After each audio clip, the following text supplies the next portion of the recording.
up in Northampton General Hospital with heat stroke because we forgot to vent the exhaust. Ah. So we learned a valuable lesson with that one as well, is that you Yeah. can't just put across the exhaust of something developing over 300 horsepower with no heat proofing and expect the driver to survive. So, welcome, Matt, to the podcast. It's Thank you. it's great to have you here. And for anyone who doesn't know, Matt has an amazing Z3 that is an absolute monster. And so we're definitely going to be talking about that today. But you also do a few other races in the Mazda 7s. Yeah, that's right. Yeah, so I started out in low cost, and now I've been doing the Master Engine version as well. Yeah, and I've seen recently that you started some data analysis work. Yeah, started, yes, and it's more a continuation, to be perfectly honest. I mean, it's data analysis was sort of the backbone of what I did my engineering degree in, going back more years than I care to remember now, and it's just kind of continued from there. I've picked up some regular work with a few race teams over the last few years, and just looking at it now, there tends to be a lot of people out there who invest some pretty decent money in data systems and don't necessarily know how to get the best out of them. So offering my knowledge, my experience to those guys, and see if I can help out the club racer, but also the professional team as well. Yeah. So what goes into like the working with data for racing? It's any number of things really. You can go for a very simple system that will pick up position speed from GPS trace and have accelerometers built in as well, so you can have lateral, longitudinal acceleration, obviously looking at braking, cornering, etc. You can go from that, which is a few £100s, right up to spending multiple thousands of pounds monitoring anything and everything on a car, from suspension movement, wheel speeds, even driver parameters like heart rate and breathing and body temperature and all of that kind of thing have started to come into it now as well. So I've tended to operate sort of in the middle of the scale, I guess, where you've got the majority of the car sensors logged, any output from the ECU, anything like that.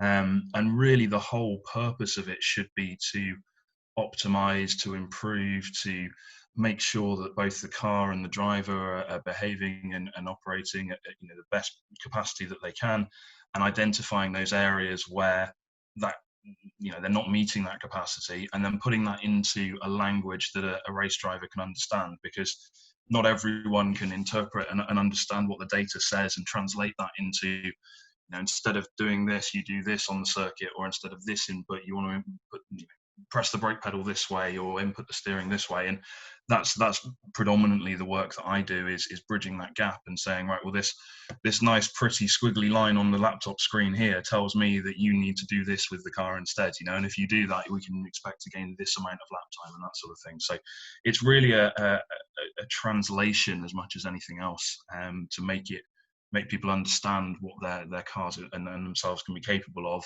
by using an analytical and a data-based approach. Yeah, I mean I think the way you described it as a translation probably hit the nail on the head.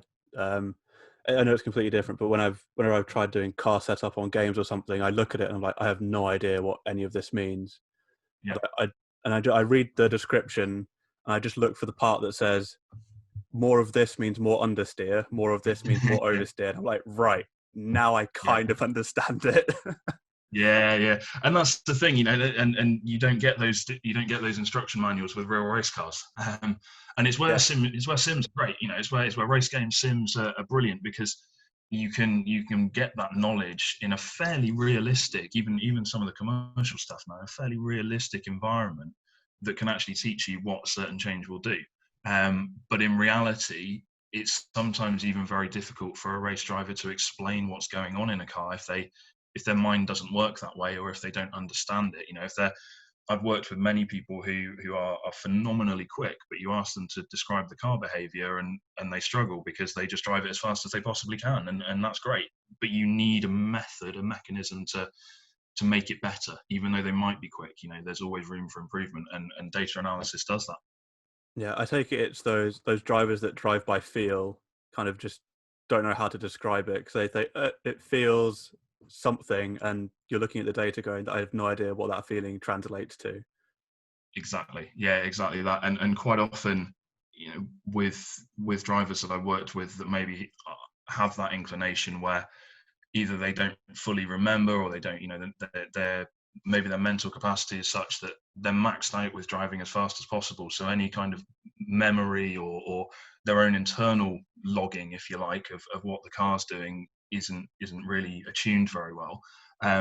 I can most of the time look at a set of data and say, oh, it looks like it's understeering here, or are you getting out of shape here? And they'll go, oh yeah, that correlates. So obviously it's difficult if I say something like that and they disagree with me, and then you've always got to go on what the driver says, because that's they're the one that matters. But the data is almost like a fail safe, and there's nowhere to hide with it. If the data tells you something 9 times out of 10, it's probably what's being replicated through the drivers feeling themselves.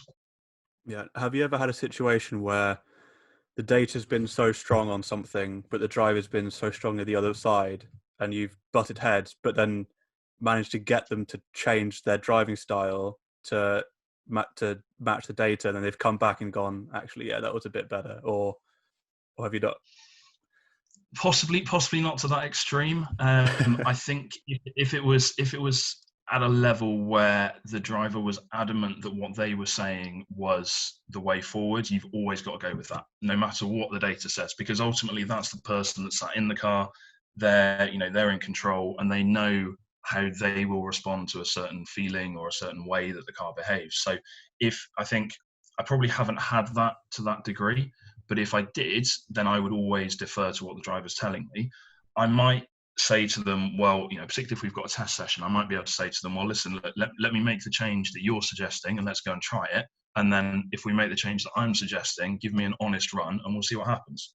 But ultimately, if they're not comfortable with the way that the car has changed and the way it behaves and the way it feels, that's what matters way more than what data tells you. I think, I've certainly had times where I've maybe not agreed with the diagnosis of a driver, and I've gone into the data and say, I know what you're saying, but this says this. What do we think? We've had a conversation, but I don't. Certainly not had arguments about it. But there's always a first time for everything. Yeah. I think that kind of shows that you're good at what you're doing if you haven't had a fallout with anyone over it. I hope so. Yeah. When you're beginning to look at data, I know the Z Cars guys, they use the AIM Solo, which is the speed, and they track that telemetry. When you're starting to look at data, what are some of the most important things that you want to look for that could help you develop your driving style or your lap times? Consistency is where I will always start, whether that's with a novice driver or somebody who's been racing for years and years. And the AIM Solo is a really good example of a simple bit kit that you can use for that. And all you need to do is, as long as you've got a group of say 4, 5, 6 laps which are reasonably traffic clear, or don't have any big mistakes in them, you can overlay the speed trace from that group of laps, one on top of the other, and fundamentally you're looking for corners that have got a big difference. And if you can find 1 or 2 corners on the circuit where every lap you're doing something different, that's where you need to start, because unless you're consistent, you can't then diagnose the car. You can't really make any fundamental changes to technique. You need to look at where sometimes maybe you're too quick or too slow, or it's not the same. And if you do that over 5 or 6 laps, and you can identify it's probably only going to be 1 or 2 corners, unless you're completely new to the circuit, then that's the best place to start for sure. Cool. So if it doesn't matter if you're slow, as long as you're consistently at the same time, that's the best starting point. Yeah, absolutely. Because fundamentally, you can only ever make a certain step forward. If your performance is here, then we're looking to move it to here.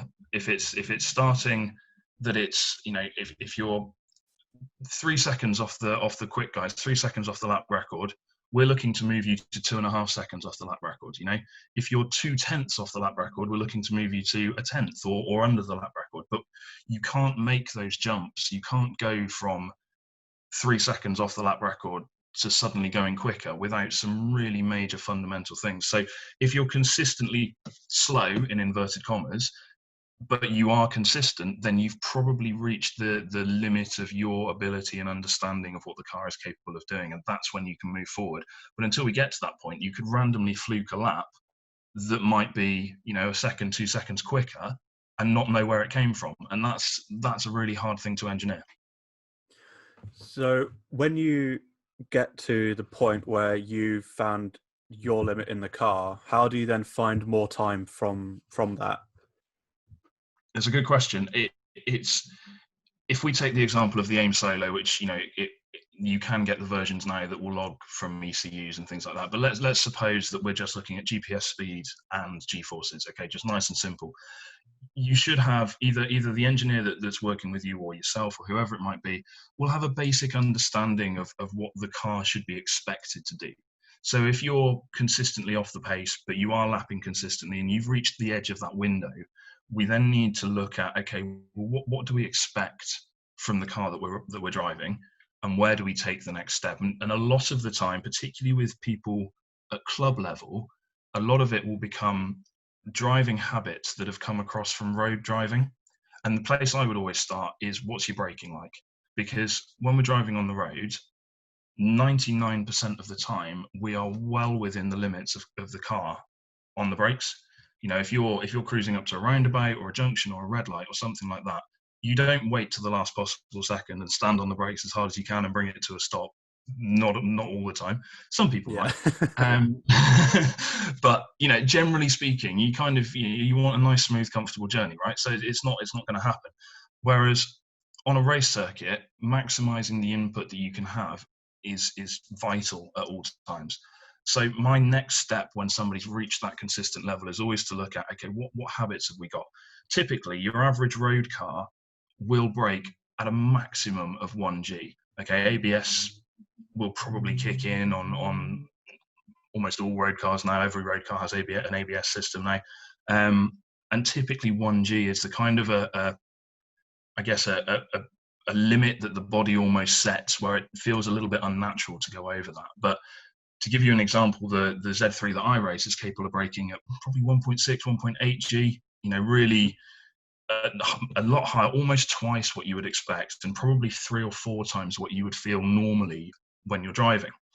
So that's where we need to look. We need to look at what's the capacity of the car. And if we're dealing with a car with aero, slick tires, much bigger brakes, that type of thing, we can probably expect a 20, 30, 40, maybe even higher than that percentage increase in braking capability.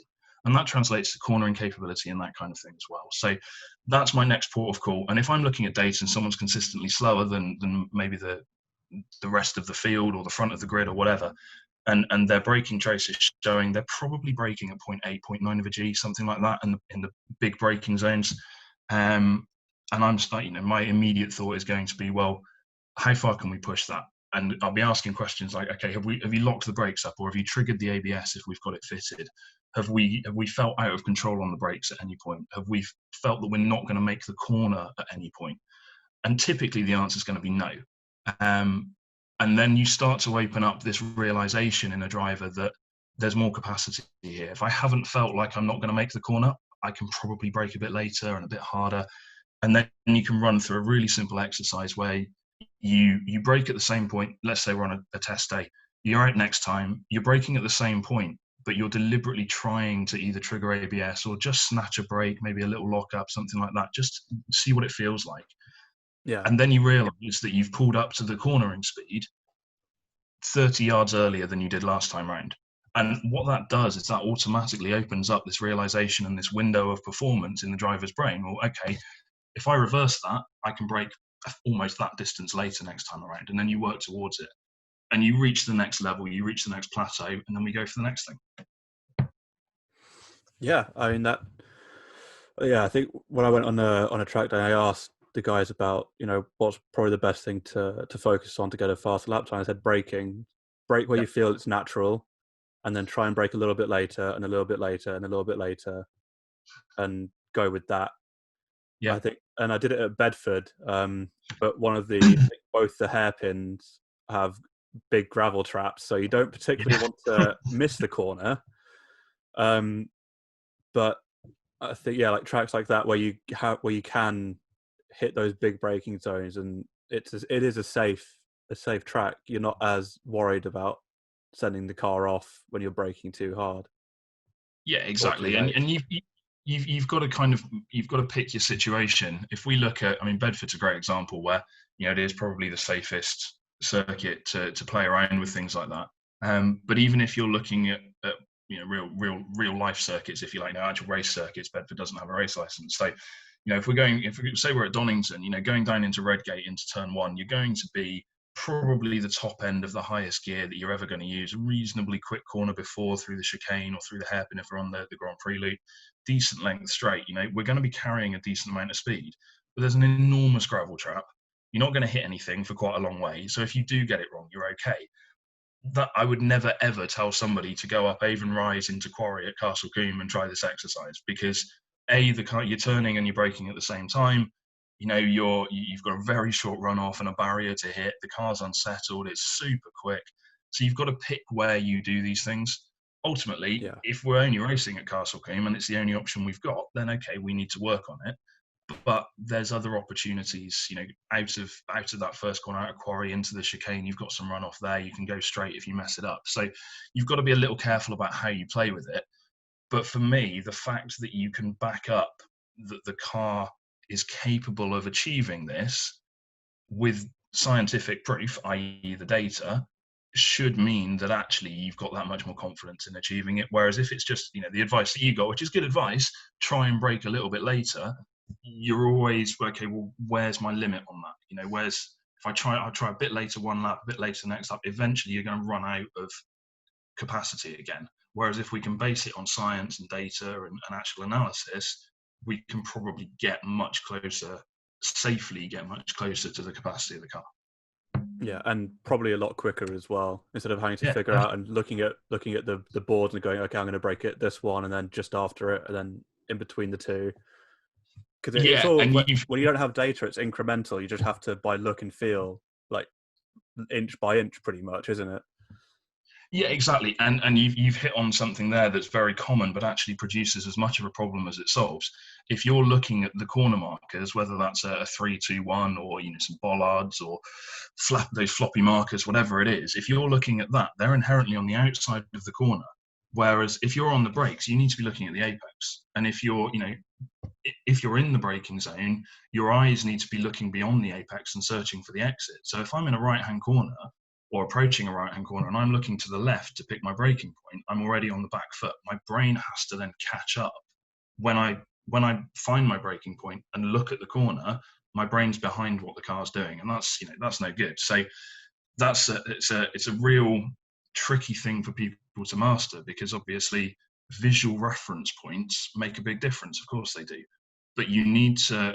The best race drivers are capable of monitoring their visual reference points at one corner, monitoring their instruments below them, looking at what's going on around, looking at where the other cars are, and picking out their turn in and their apex and their exit points, all at the top of the car's capability. It's what separates F1 drivers, the real elite, from people who are merely quite good, is that their mental capacity, their ability to take in huge amounts of information and process it, and drive a car capable of 220 miles an hour, inches away from another car that's capable of the same speed, and talk about pit strategy and change settings on the steering wheel and everything else, all of that going on, that's what makes a massive difference. And you can, with the right use of data, you can help that process. You can shortcut it, because it takes away the guesswork. It takes away is it the 300-yard marker or the 200-yard marker, and where is it? And was that the 200 or am I at the 100? It removes all of that and just says, scientifically, car says it can brake here. Let's see how close we can get to it. Yeah, no, that's a great point. And yeah, I think it's amazing that you can have all of these things tracking the car and what you're doing, all of the inputs as well. I think I know the Dead Card guys. I go on about them a lot because it's the only race series I have like inside access to, so I can see all the stuff that they're doing. Yeah, But I yeah. guess loads of other people use it as well. But they have if they don't have the sensors for like the steering and the pedals and everything, but you have the GoPros set up so you're watching the outside the windscreen and the driver's steering input and the pedals at the same time, and you match Mhm. that with the aim solo, you can kind of see how everything fits together. Yeah. Yeah, absolutely. And you know, in-car video is a tremendously useful tool, and it's been around for years and years and years, and probably before anyone was seriously considering using any form of data at club level. People were bolting cameras into cars and various different qualities. I mean, GoPro really changed the game when they started because they gave high quality, easy to use, accessible, relatively affordable, robust cameras that you could bolt into race cars. And now with full integration, you can have systems. AIM have got their Smarty Cam, which you can overlay all of the car data on, and Race Logic's VBox, which is kind of the industry standard for this kind of thing and has been for quite a long time. And up to some really sophisticated stuff. If you look at the Cosworth stuff that the touring car guys have got in, you know, there's all sorts going on there with in-car cameras and data and everything. So it's a hugely valuable tool. And again, it just takes away. It's going to sound like I would accuse race drivers of perhaps not being entirely truthful, but it takes away that risk that they're trying to remember what happened, or that their interpretation wasn't the same. You know, because you can look at the video and go, okay, well, you don't need to remember anything. Just talk me through it as we're looking at it, and it gives you so much more information. Yeah, for someone who wants to start out getting into some data analysis to help improve their driving, what would be the best way of going about that? Um, don't don't throw yourself at too much. First tip, really, don't throw yourself at too much sophistication too soon, because you'll get lost. And if you overdo it and you've got sensors on everything and all you've got is a laptop screen full of squiggly lines that don't mean anything, the danger is that it's very easy to get demoralized with it and feel like you've wasted your time and effort, and then there's no coming back from that. My advice would be to get hold of something like an AIM Solo, something that does GPS and G-force, that is expandable if you want to add other things to it, and get professional advice. You know, get somebody who knows what they're talking about to come and point you in the right direction. And that's something that I'm really keen on with people that I work with, is actually not just, you know, deciphering it for them, but telling them what I'm looking at. So, you know, explaining, I'm seeing this in the data, and that this shape of the curve tells me that you are doing this, or that the car is doing this. And, you know, what we want to see instead is this shape of curve, or it going in this direction, or whatever it might be. And helping people understand that actually it's not difficult necessarily to understand it. You just need to be able to, like I said earlier, you need to be able to translate it into making changes in the car. So my best piece of advice is start with something simple and then get a professional to help you understand what it's telling you. And don't let it just become a glorified lap timer, which is what a lot of these systems wind up being. Yeah, because you can pretty much use a phone for a lap timer. You don't want to be wasting all that money on something that could tell you that your lap time could be a lot better and not know how to use it.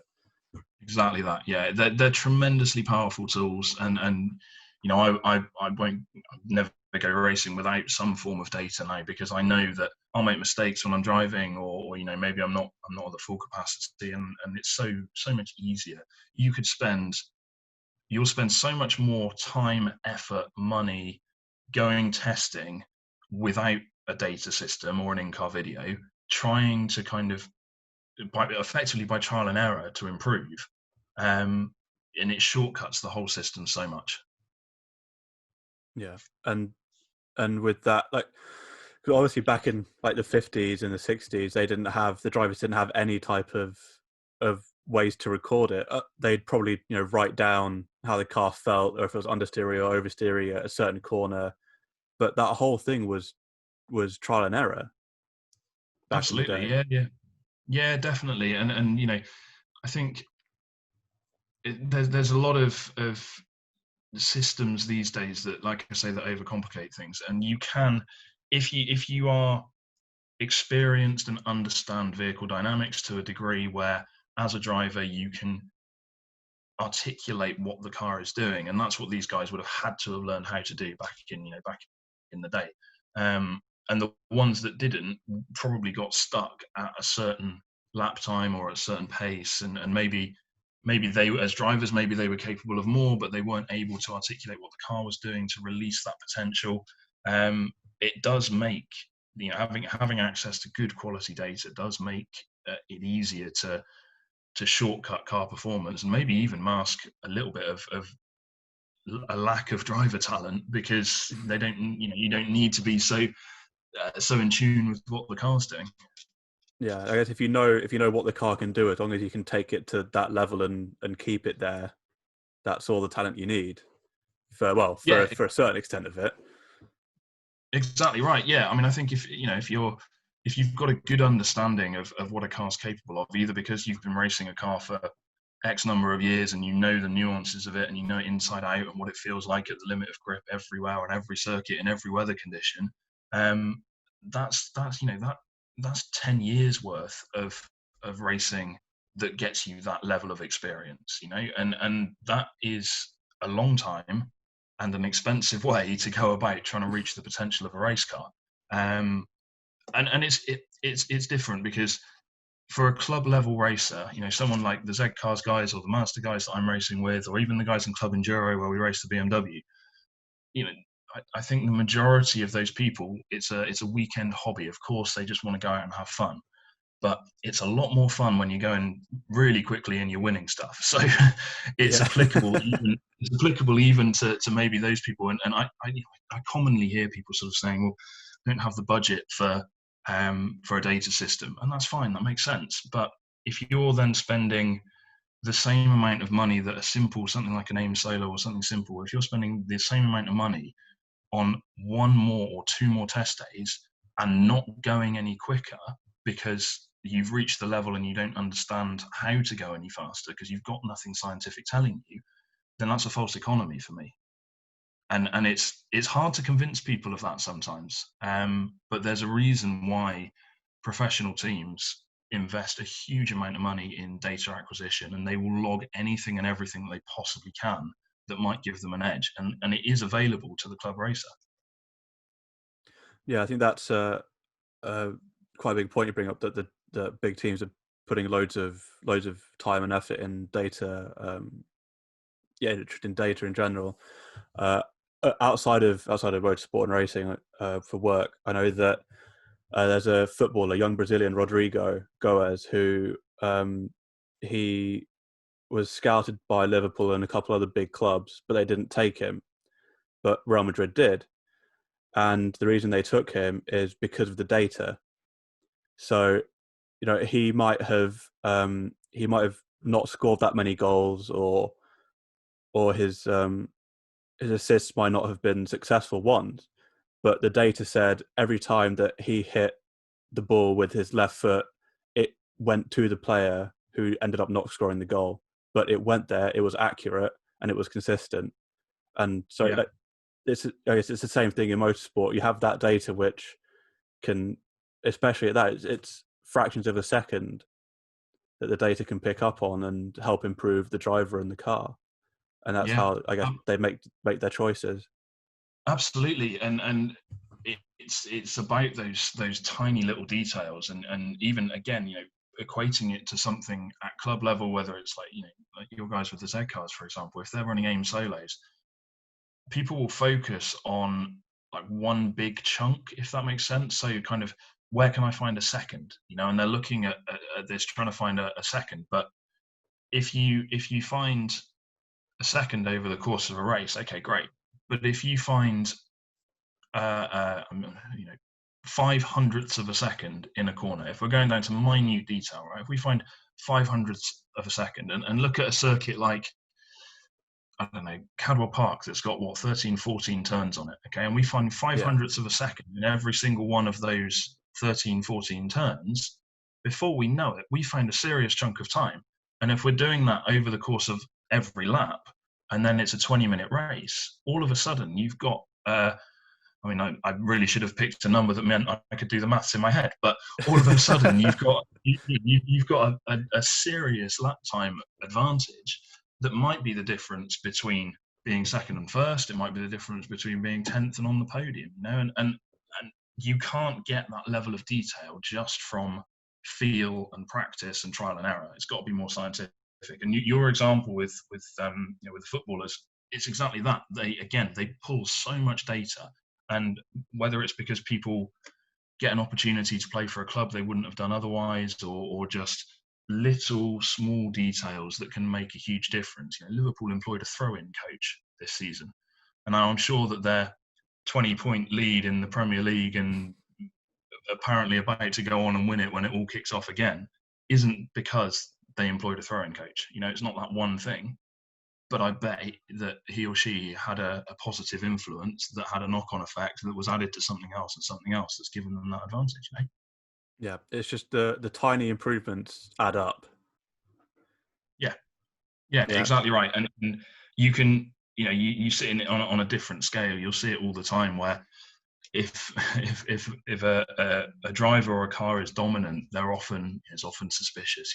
I must have their engine's dodgy, or they're running this part that's illegal or whatever. And it's true in some cases, but it's actually probably that what they've done is they've taken absolutely everything they possibly can and optimized it and maximized it and found that couple of hundredths of a second in every corner, and they're dominant. And if people don't do that, then okay, fair enough. If they're saying I'm not that, I'm not taking it that seriously. But if you want to be successful in motorsport, sport, or anything like this, then that's the potential that you can exploit. Yeah, I remember this last season with Formula One. Bottas got ahead of Hamilton a couple times, won a couple races, and then Hamilton said, "Yeah, I'm not going to play games anymore," and then finished 40 seconds ahead of Bottas. And it's like the class and the skill that guy has to say, "Yeah, I'm not playing games anymore," and obliterate his teammate who effectively has the same car, and that's tenths or thousandths of a second every corner for every lap over an entire race. It's incredible. It's absolutely incredible. And that is another level. That is stuff that you and I can only ever look at and wonder how it's achieved. There's laws of physics that don't seem to apply to certain F1 drivers. But again, I don't know this for sure, but I'd be willing to bet that between those two events where what he got beaten the first time and or whatever it was, and then he made that conscious decision, like, right, I'm not messing around, I'm not playing games anymore. He realized there were certain things he wasn't optimizing, and I don't know, but that could be could be as simple as his pre-race ritual, or his diet, or hydration, or the way he was interacting with his engineers, and something needed to change, and probably a combination of factors. I would bet my mortgage that there wasn't one thing that he looked at and said, that's not right. If I fix that, we will dominate. He looked at every possible angle and every possible avenue and optimized each one. Yeah. I mean, he gets a lot of, well, he doesn't get a lot of attention. All the attention he gets is, oh, look at Hamilton, he's complaining about his tyres again. And, don't want him to win the championship. F1's boring because of him. But I think because of that, he seems, well, to me anyway, he seems like underrated. Until like he dies or retires, he's going to be underrated or underappreciated by everyone. Well, by the general media or the general population. Senna is immortalized. He's a god, especially in Brazil. But there's a lot of debate whether he was as good as people say. But Hamilton doesn't have that yet, anyway. But here he is clearing out the field in a spectacular way, and it's not like he's winning by a little bit every time. He's clearing them out, and I get it. I don't like. I like the competition. I like the overtakes and the battles, and that's why I wish they'd focus on the midfield a little bit more, because that's where the good stuff happens. But you have to appreciate his talent and ability, and like you said at the start of all of this, his consistency to just be at that top level. Yeah, and I think that's, for me, that's what sets him apart at the moment, anyway. Um, and yeah, I hear all the arguments, and I do, to a point, I do agree with, maybe he's always had the best car or the best um, equipment, but he's consistently beaten whoever's been in the other car. Apart from Nico Rosberg in 1 year, And and Fernando Alonso, again, where he drew. he did, but that was his first year in F1. Yeah. And it took some fairly shady tactics from Alonso to get that done. So, say what you will, but with the exception of one season when Nico Rosberg just about got the better of him, he's consistently beaten the guy on the other side of the garage, and it is just 6 championships consistently, week in, week out. If he's in the right frame of mind, he's probably going to win the race. And for me, I see the only person that beats him on any given day is himself. If he has one of those days, and we've heard it every now and again over the radio, or he's not quite there, or he's not with it, or maybe his preparation hasn't been up to scratch or whatever, and that's an off day. That's the only time I see anyone beating him at the moment. Yeah, I think going into the German Grand Prix where he was ill, and I mean to get in the car and drive it, okay, to drive an F1 car ill is insane. To be able to do it quickly and on pace is another level, and then to go and put it on pole position is like how? How does someone Yeah, who's ill? Because, like you said, that you have monitors that you can monitor the heart rate, hydration, all of that. And this man is ill, and he still puts in the fastest time. yeah. How do you manifest that? I think and I don't know for sure. Obviously, I've never ever operated at that level, but I think it comes back to what I was saying earlier about the mental capacity element. So about that kind of that ability to drive a car quickly, very quickly, without needing to think about it. So without having to process what he's doing at any given time, because it's natural, it's organic, he's practiced, it's the thing, it's what he does, and it's what he does well. So his body, his brain is saying, you're ill, you're not well, but that doesn't necessarily inhibit the physical, mechanical function of how to drive a race car. And I think, again, you or I feeling like that, not a chance. I struggle to drive to the shops if I'm feeling under the weather, let alone what these guys are doing. But if you've got that capacity and that ability, then I'm not trying to say it's second nature, because that sounds like it belittles the capability somewhat, but you can rely on your instincts and your subconscious to take care of the mechanics of doing it.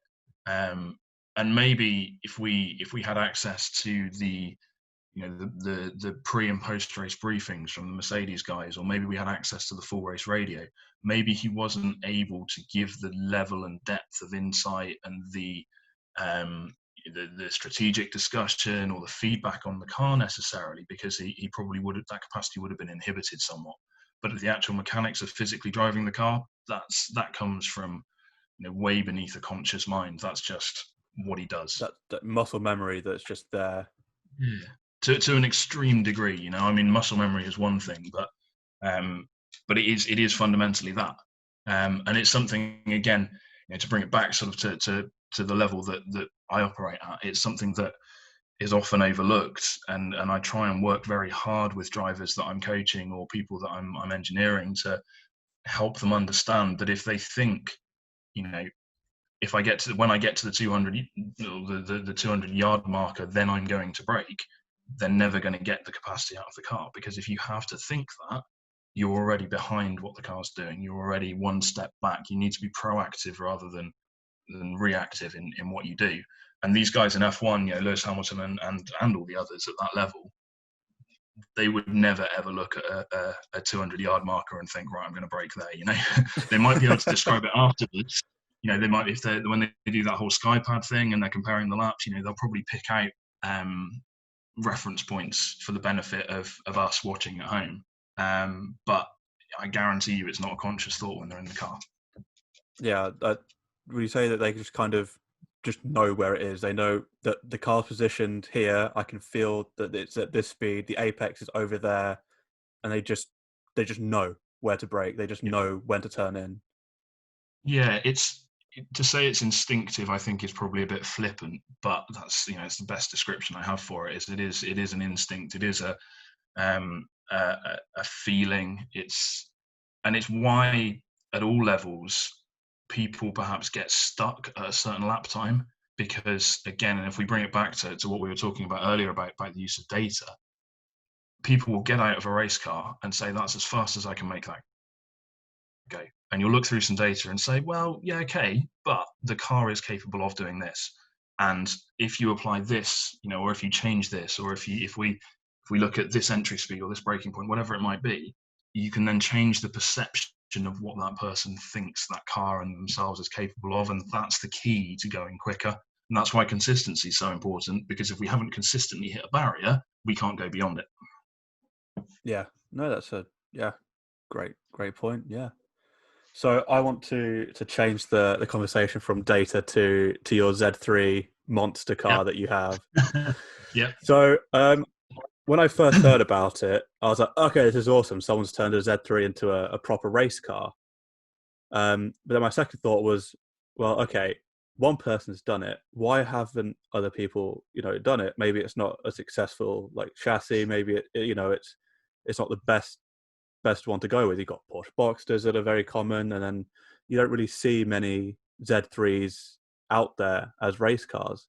So how did you come about the Z3, and why did you choose that as a platform to develop into what it is now? So years ago, and I don't remember exactly how many, but a long time ago, the 750 Motor Club were going to run a one-make series for the 2.8 Z3. And Rogue Motorsport, who are the guys that do a lot of the preparation on the MR2 championships, they build and run a huge amount of cars in the MR2. They built a kind of a prototype, I guess, and they raced it in all-comers races and a few other bits and pieces. For whatever reason, it didn't take off. But in the time between it being announced and it not taking off, I bought one because I thought this looks great. I'd been in low cost for a while. I wanted to move up to something that was a bit quicker, and the 2.8 Z3 was reasonably affordable at the time, and the build kit wasn't too bad, and it looked like a good project to get involved in. And the 750 Motor Club have got a great history of success with one-make championships. It's what they do it brilliantly. So I thought, what can possibly go wrong? Anyway, it never happened. And so the 2.8 Z3, I actually used it on the road for quite a while. It was great. Sort of early mid-20s, driving around in a 2.8 BMW Z3. What can possibly go wrong? Apart from the odd hairdresser joke from my mates, but we'll leave that aside. And then it's standard. We're all used to it. And then it sat in the workshop for a while. And then the 750 Club announced that they were doing something called Road Sports, which was designed for exactly as it sounds, road-based sports cars with power-to-weight ratio classes. And it was a perfect opportunity to turn it into a race car. And that was its first guise, and it went out still as a 2.8. I'm not proud of this, but one of my friends will tell you this story if I don't. We didn't even change the auxiliary belt on the front of the engine. And this was an 80,000 mile road car that we just basically put a roll cage in and a set of brakes and a fire extinguisher and went racing. And lo and behold, at the end of the first year at Snetterton, the auxiliary belt snapped halfway through the race, which I guess I can't blame it when it had done 80-odd thousand miles. But that was how it started. And then it was just, okay, where else can we race this? And it evolved. And every time we went and raced in a different championship, someone had a slightly faster car. So we needed to make the Z quicker. And it evolved and morphed into what it is today, which I like to think if BMW had ever raced a Z3 and DTM back in the day, that my car is what they would have produced. It's that's sort of, it's a bit of the inspiration is a little bit DTM and a little bit GT3 and a little bit just whatever we think is going to work. So what are the main attractions to the Z3 as it stands now? The main attraction to the Z3 on the whole was because nobody else did it. So you mentioned earlier that there's not many around. Everyone races an E46 M3 or an E36 M3. Nobody races a Z3. So that was part of the fun, was the fact that actually it's not a common race car, and that still remains the main attraction. But in its current guise, it's the S54 M3 engine, mild state of tune, probably 370, 380 horsepower, something like that. Drenth sequential gearbox with paddle shift, which is, as toys go, has got to be one of the coolest things we've got on it. And again, that was because we were doing club enduro, and we were near the front, we were doing okay, and then one of the teams that we were having, we were racing against, and we beat them some weeks, they beat us some other weeks, they turned up with a sequential gearbox. It's like, right, well, now we're going to have to get one of those then. So paddle shift, it's a nice standalone M-Tron ECU. We've got, we've developed the aero on it. It's completely flat floor. It's got a diffuser from a Radical on the back.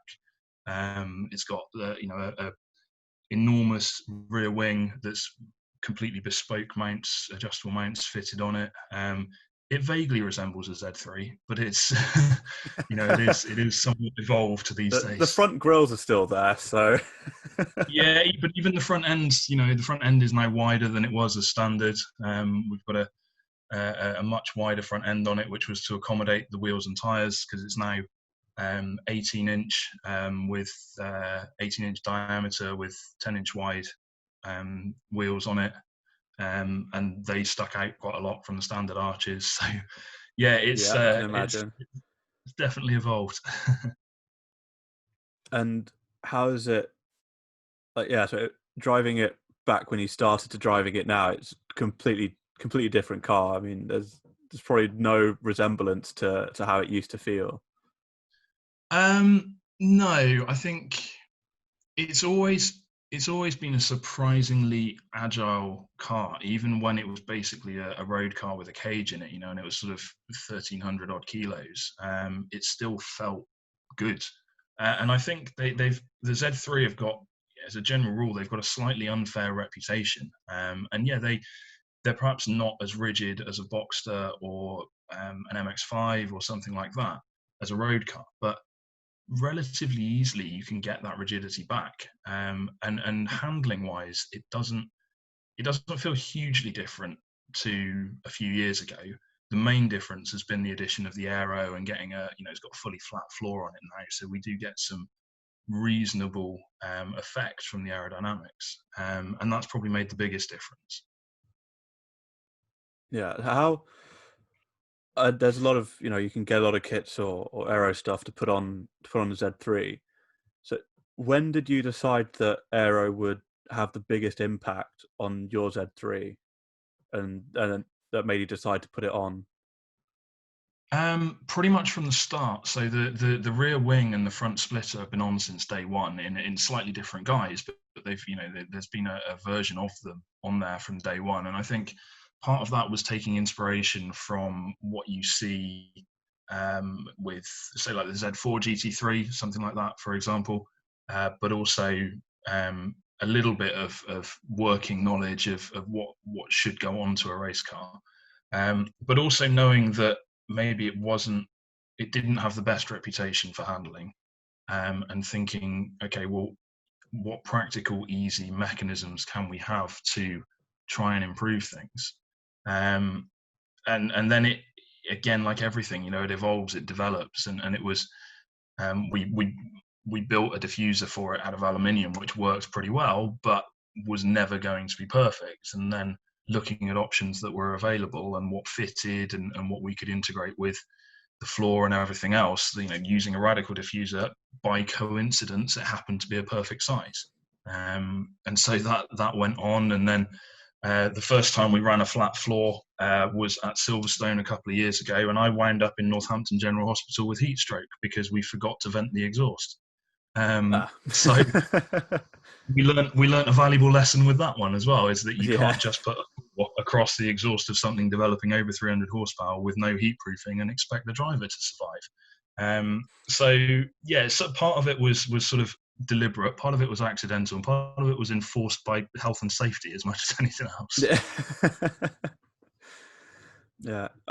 So for anyone that's starting that has, a Z3, whether it's like 1.9 or 2.8 or whatever, or any car that's around that power to weight ratio, would you say that aero is something that's effective?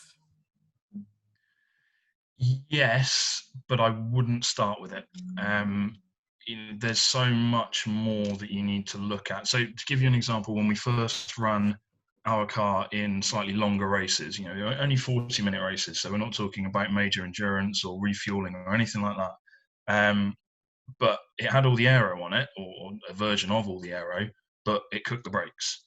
And there is no point in spending time and effort on aerodynamics and things like that when fundamentally the car can be let down by something else. So I would, if I was taking any car now, weight is always the first place to start. Make the thing, because it's free performance. Take the weight out. You don't need to worry about it. Brakes better, it corners better, you have a higher top speed. If you're doing endurance racing, your fuel economy is better. It's win-win all the way around. There are no downsides to removing weight. Then go with brakes, handling, and then aero is probably quite far down the list, if I'm honest. But let's not lie about it. I did it the other way around, so I'm not really taking my own advice. Yeah, but you've learned from it, which is the important very thing. True. Yeah, very true. That is a good point. Yeah. Right. So right now I've got the 1.9 M44 Z3, Yep. and I got it.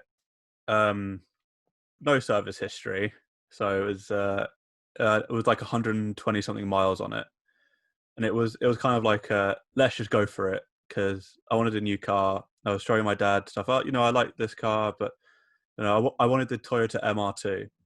That was the road, not the Roadster, no, not the Roadster, the T-Bar roof, the Gen 2. That was the car that I wanted. I wanted it in red. It was, obviously mid-engine. Oh, lusted for it. I loved it so much. I was like, okay, there's MX-5s. Well, no, they're slow. And all I'd want to do to it is make it look outrageous, but it would still be really slow.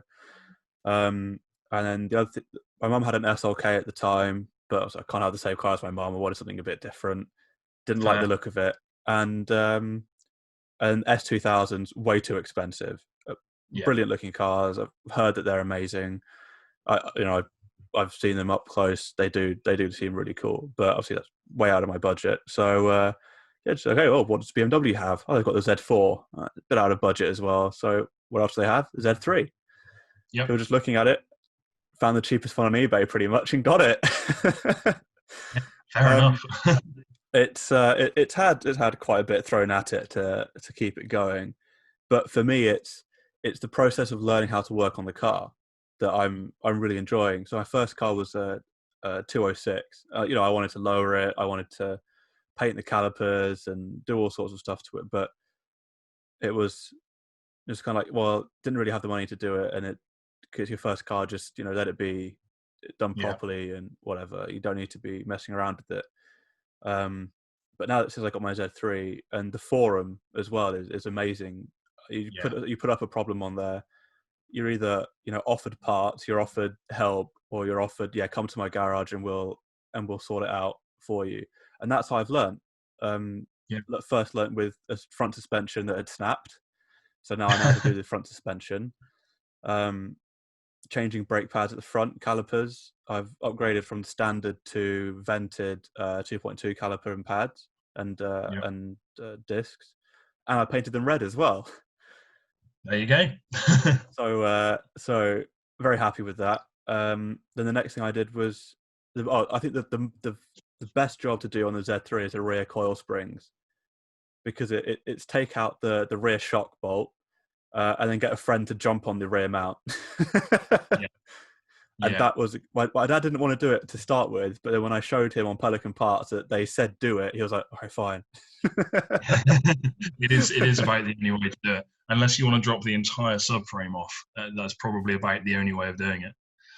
I used a crowbar to get it out, but I was like, "No, come on, let's just do it, please." Like, oh, fine. Well, we had And then, with us, we had to go to an actual full coilover on the rear because we were running it so low that the gap between the rear arm and where the spring normally mounts was about that big. So we've had to actually put a proper true coilover on it. But yeah, I think modifying the back end of one of those is an adventure because you can just.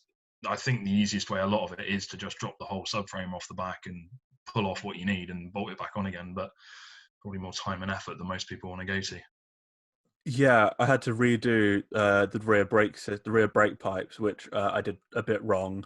I single flared rather than double flared, so they were a Okay. bit leaky on the MOT. So now I know how to fix that, and luckily I did it for the MOT, so it was picked up very quickly. Yeah, sure. Uh, but yeah, I think that's one of the things where I learned, but it could have ended very badly. Although I took it out afterwards and I edged into it, and then just in a straight line where there was nothing around, slammed on the brakes and it stopped harder than normal because I'd put the braided lines in at Yeah. the back as well. So I was like, oh yeah, so it works. um, but now I realised that right. Well, now I know what to do. I'll do it properly. It's Um, all part of the fun. yeah, it's all part of the fun as long as no one gets hurt. So yeah, but that's the thing. Apart from that little mistake, you think brakes, and especially in the calipers, you think brakes. Like, oh, this is a really, it must be complicated because it's something that you'll die if it doesn't work. But it, especially on the Z3, it's just a load of nuts and bolts that you just have to know the which ones to take off and on, and in which order. Yeah. Yeah. And that And it's very easy to find it online.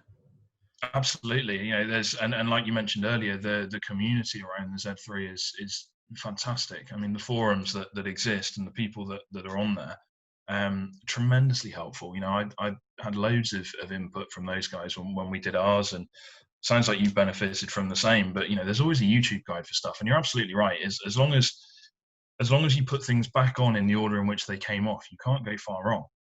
Yeah, and there are no parts left over. Yeah, but if there are, you just claim it's weight saving. It's fine. Yeah, exactly.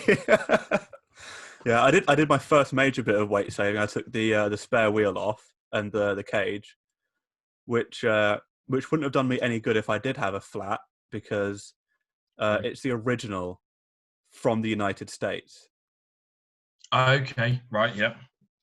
So it's never been used. So the rim itself is rusted flakes. Yeah. And obviously the tyre will be no good because it's from 1997. It's a cool piece to have. I haven't thrown it away yet because it's quite cool. But I don't think my parents are going to want it in the house, and I don't really have the time to make it look pretty enough to warrant keeping it as a. To be fair, I don't really care about it that much either. It's just cool to say I've had it. I'll take a few pictures and keep it at that.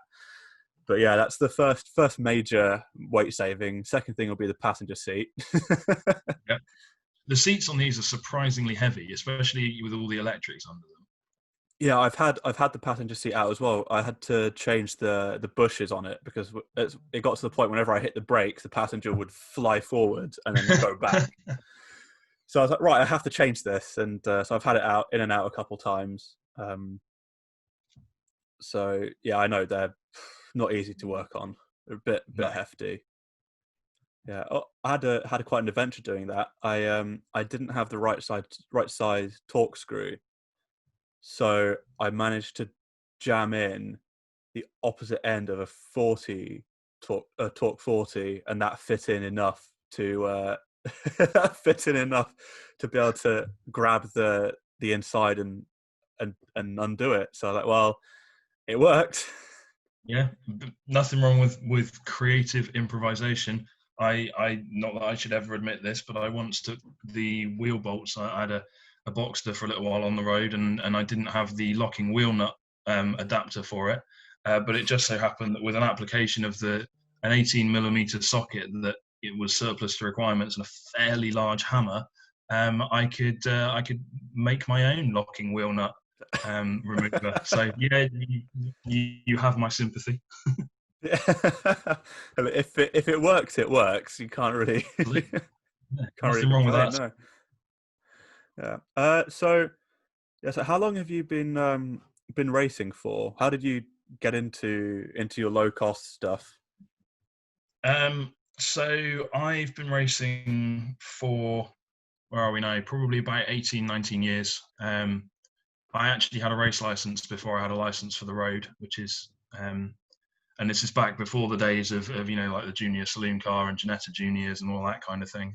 You either went karting or you had a full adult license. So my dad raced when I was a kid. I never did any karting really, apart from the odd sort of weekend arrive and drive thing. But my dad raced when I was a kid and a teenager, and it was always a thing that we did together.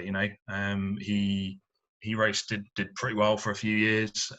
He built me a car. We only ever raced against each other once, and I was ahead, but mysteriously my throttle cable snapped as he was coming around behind me, and to this day I swear he had it on remote control. Because shortly after that, he said that was it. He was happy. He was happy just doing the spanners. He didn't want to drive anymore, and we sold the other car, and he retired with 100% record of beating me. So make of that what you will when he was preparing the cars. But yes, I did low cost when I was 17. Stuck with it for a few years, racing a relatively low powered lightweight car, which is in a one make series where you've got 35 others that are identical, is the best training ground other than karting that I can think of, for being a half decent race driver. And I still get roped into it. I'm still not completely free of it. You'll find me working on them, or at low cost race meetings, or doing some coaching with some of the guys, and every now and again I'll jump back in one. Which is why I find myself now working away on one with a Mazda engine in it, because that's kind of the next step up. So yeah, did that for a number of years, and I've raced all sorts of things. I've been lucky enough to race some impressive bits of kit in my time. But my knowledge, my understanding, my whatever ability I might have, it all comes from those years I spent to begin with learning in the low cost. Yeah. And how was your, I guess, success or win rate like in those early years? Did it take some time to get to the point where you were consistently at the front, and then from there, Oh yeah, were you able to stay there? yeah. I know I was terrible. My first race was at Mallory Park, and I crashed after 100 yards of my first race. I didn't even get to a corner. Um, so yeah, I think I can't remember exactly how long it was, but I would say it was definitely 5 years before I had a podium, and probably another year or two after that before I won a race. But it was, I hadn't won a race ever, and then I won 4 in a row. So it was very much like I learned how to win, if that makes sense. And Yeah. then it just sort of clicked from there. And again, it's very much a mentality thing. It's very much a confidence thing. It's very much an understanding, of how to, even in a 13-minute race, how to construct a race so that you're not just banzai every corner, every lap in the hope that it works. There's a lot more to it than that. So, but yeah, no, I was terrible when I started. I'm not afraid to tell you that. So there's hope for us all then. Oh, 100%. Yeah, absolutely right. Absolutely right. I think, and it's unusual for me because normally if I'm not very good at something, it doesn't last very long. I tried to learn the guitar a few years ago, and that lasted about a week because I wasn't good at it straight away. So I'm actually surprised that motor racing lasted as long as it did. Yeah, I think I find something similar to that. Like I picked up guitar for a few years, and then it kind of dropped off. And if I try to pick up something new like a language, I'll try to learn Russian on Duolingo, and it'll last a month or so. But and if even with like schoolwork, I could never sit down and do the same, like revise, which is basically doing the same thing over and over again. But I could sit on a game and try to bring my lap. I spend hours trying to bring a lap time down, and that Yeah. is literally driving around in circles doing the same thing again and again. Yeah. yeah, it's strange, isn't it? But there's something about it that separates it from other activities. And I'm sure you've had the same where people just don't really get it. Cars are lumps of metal, and racing is driving around in circles, and that's the world would be boring if we were all into the same stuff. But there's an awful lot more to it than that for me.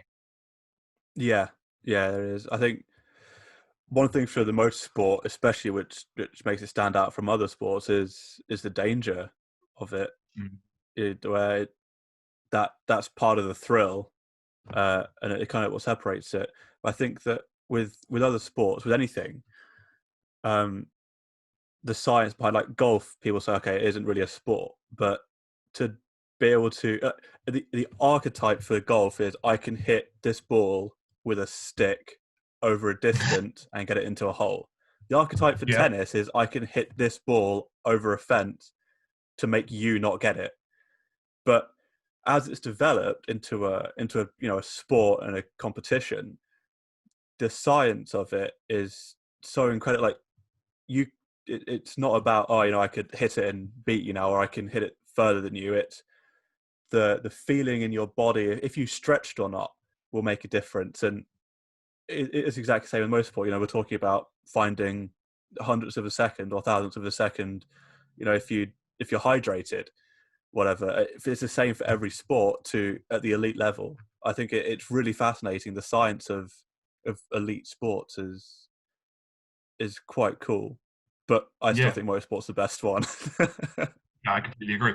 I mean, you don't really get. I suppose of course, there is technology in all sports, and whether it's the latest set of golf clubs that are balanced a certain way, or a tennis racket that's made of a certain material. But I can't think of another example where the combination of technology, machinery, and human input is um, exists to the same degree as motorsport, whether that's F1 or super bikes or even offshore power boats or whatever it is. It's a unique blend of technology and human input, and that is, you're right. It makes it absolutely fascinating. Yeah, that's a really great way to put it.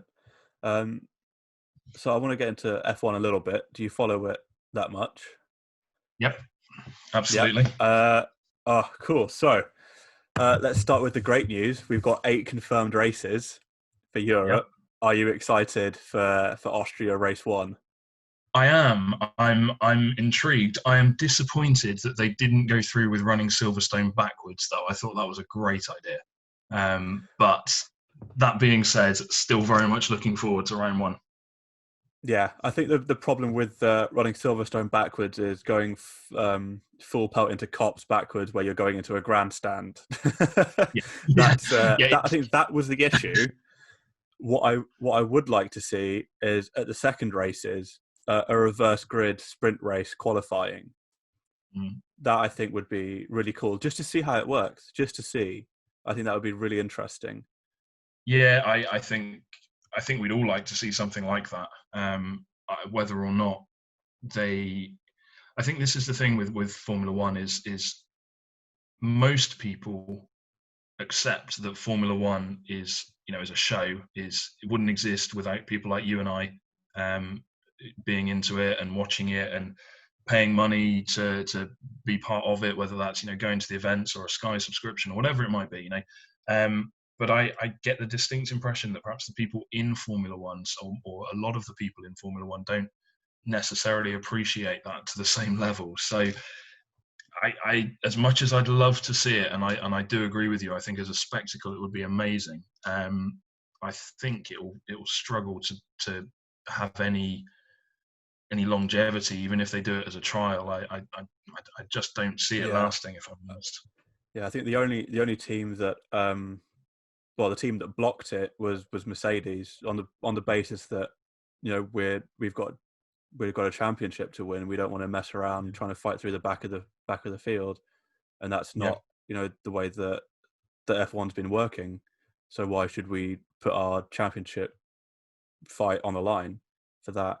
absolutely. Yeah, absolutely. And I think they I've heard people, trying to describe F1 as kind of a merit. Can never say that word.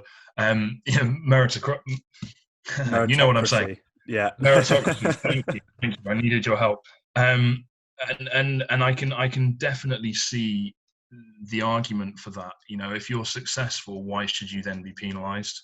But I do also think that the void between those that are successful and therefore those that are rewarded financially and all the rest of it is, and between them and everyone else is so great now that it will take something unbelievable, remarkable for the tables ever to be turned. And they keep introducing new regulations to try and even the playing field and whatever it is. And obviously we were set for those in 2021 before the lockdown and the cancellation of everything. But even that just plays to people who've got the development budgets to start developing earlier. My tip for 2021 was Renault. I thought that Renault had played a bit of a blinder in some of the people that they'd recruited and some of the people that they had invested in, with a view to the new rules coming in. But it would appear that, I know that the company is struggling, so perhaps the budget's been cut there, and also the rule changes have been pushed back a year, and I can see it being the same three at the front as a result, unfortunately.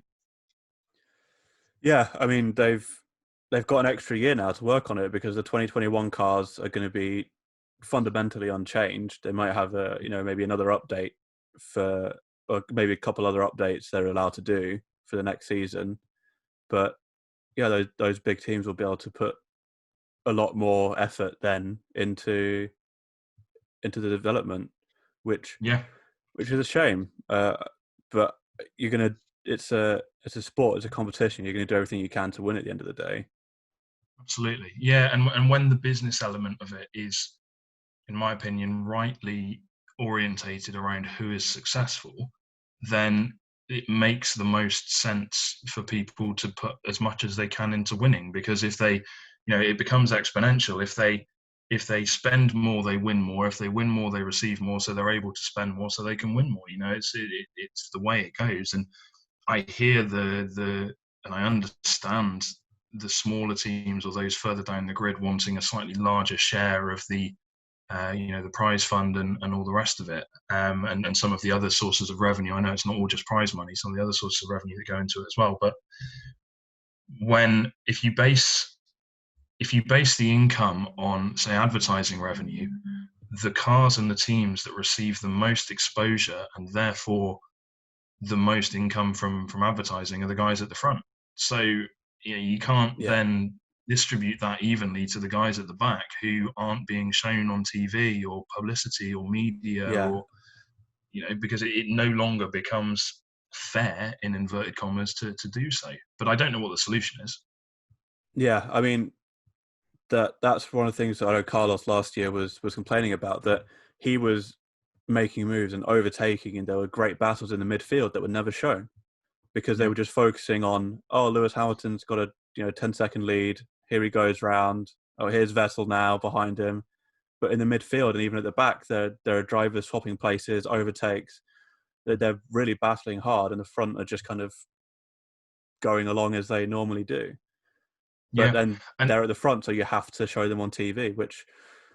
Absolutely, yeah. And we, I think it was the French Grand Prix where there was a battle. I know Raikkonen was involved. I think Ricciardo was involved. I can't remember who else was there as well. Wasn't it Lando Norris who had no DRS, Ricciardo and Raikkonen, and it was it was last lap that all unfolded. But the broadcasters are, I believe, contractually obliged to cover the race winner for a certain period of time at the end of the race.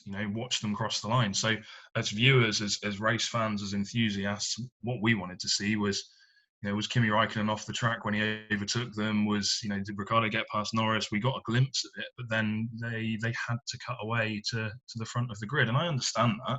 And through modern broadcast, it's great that we got to watch it, but it's not the same as watching it live. When it unfolds. But again, I'd love to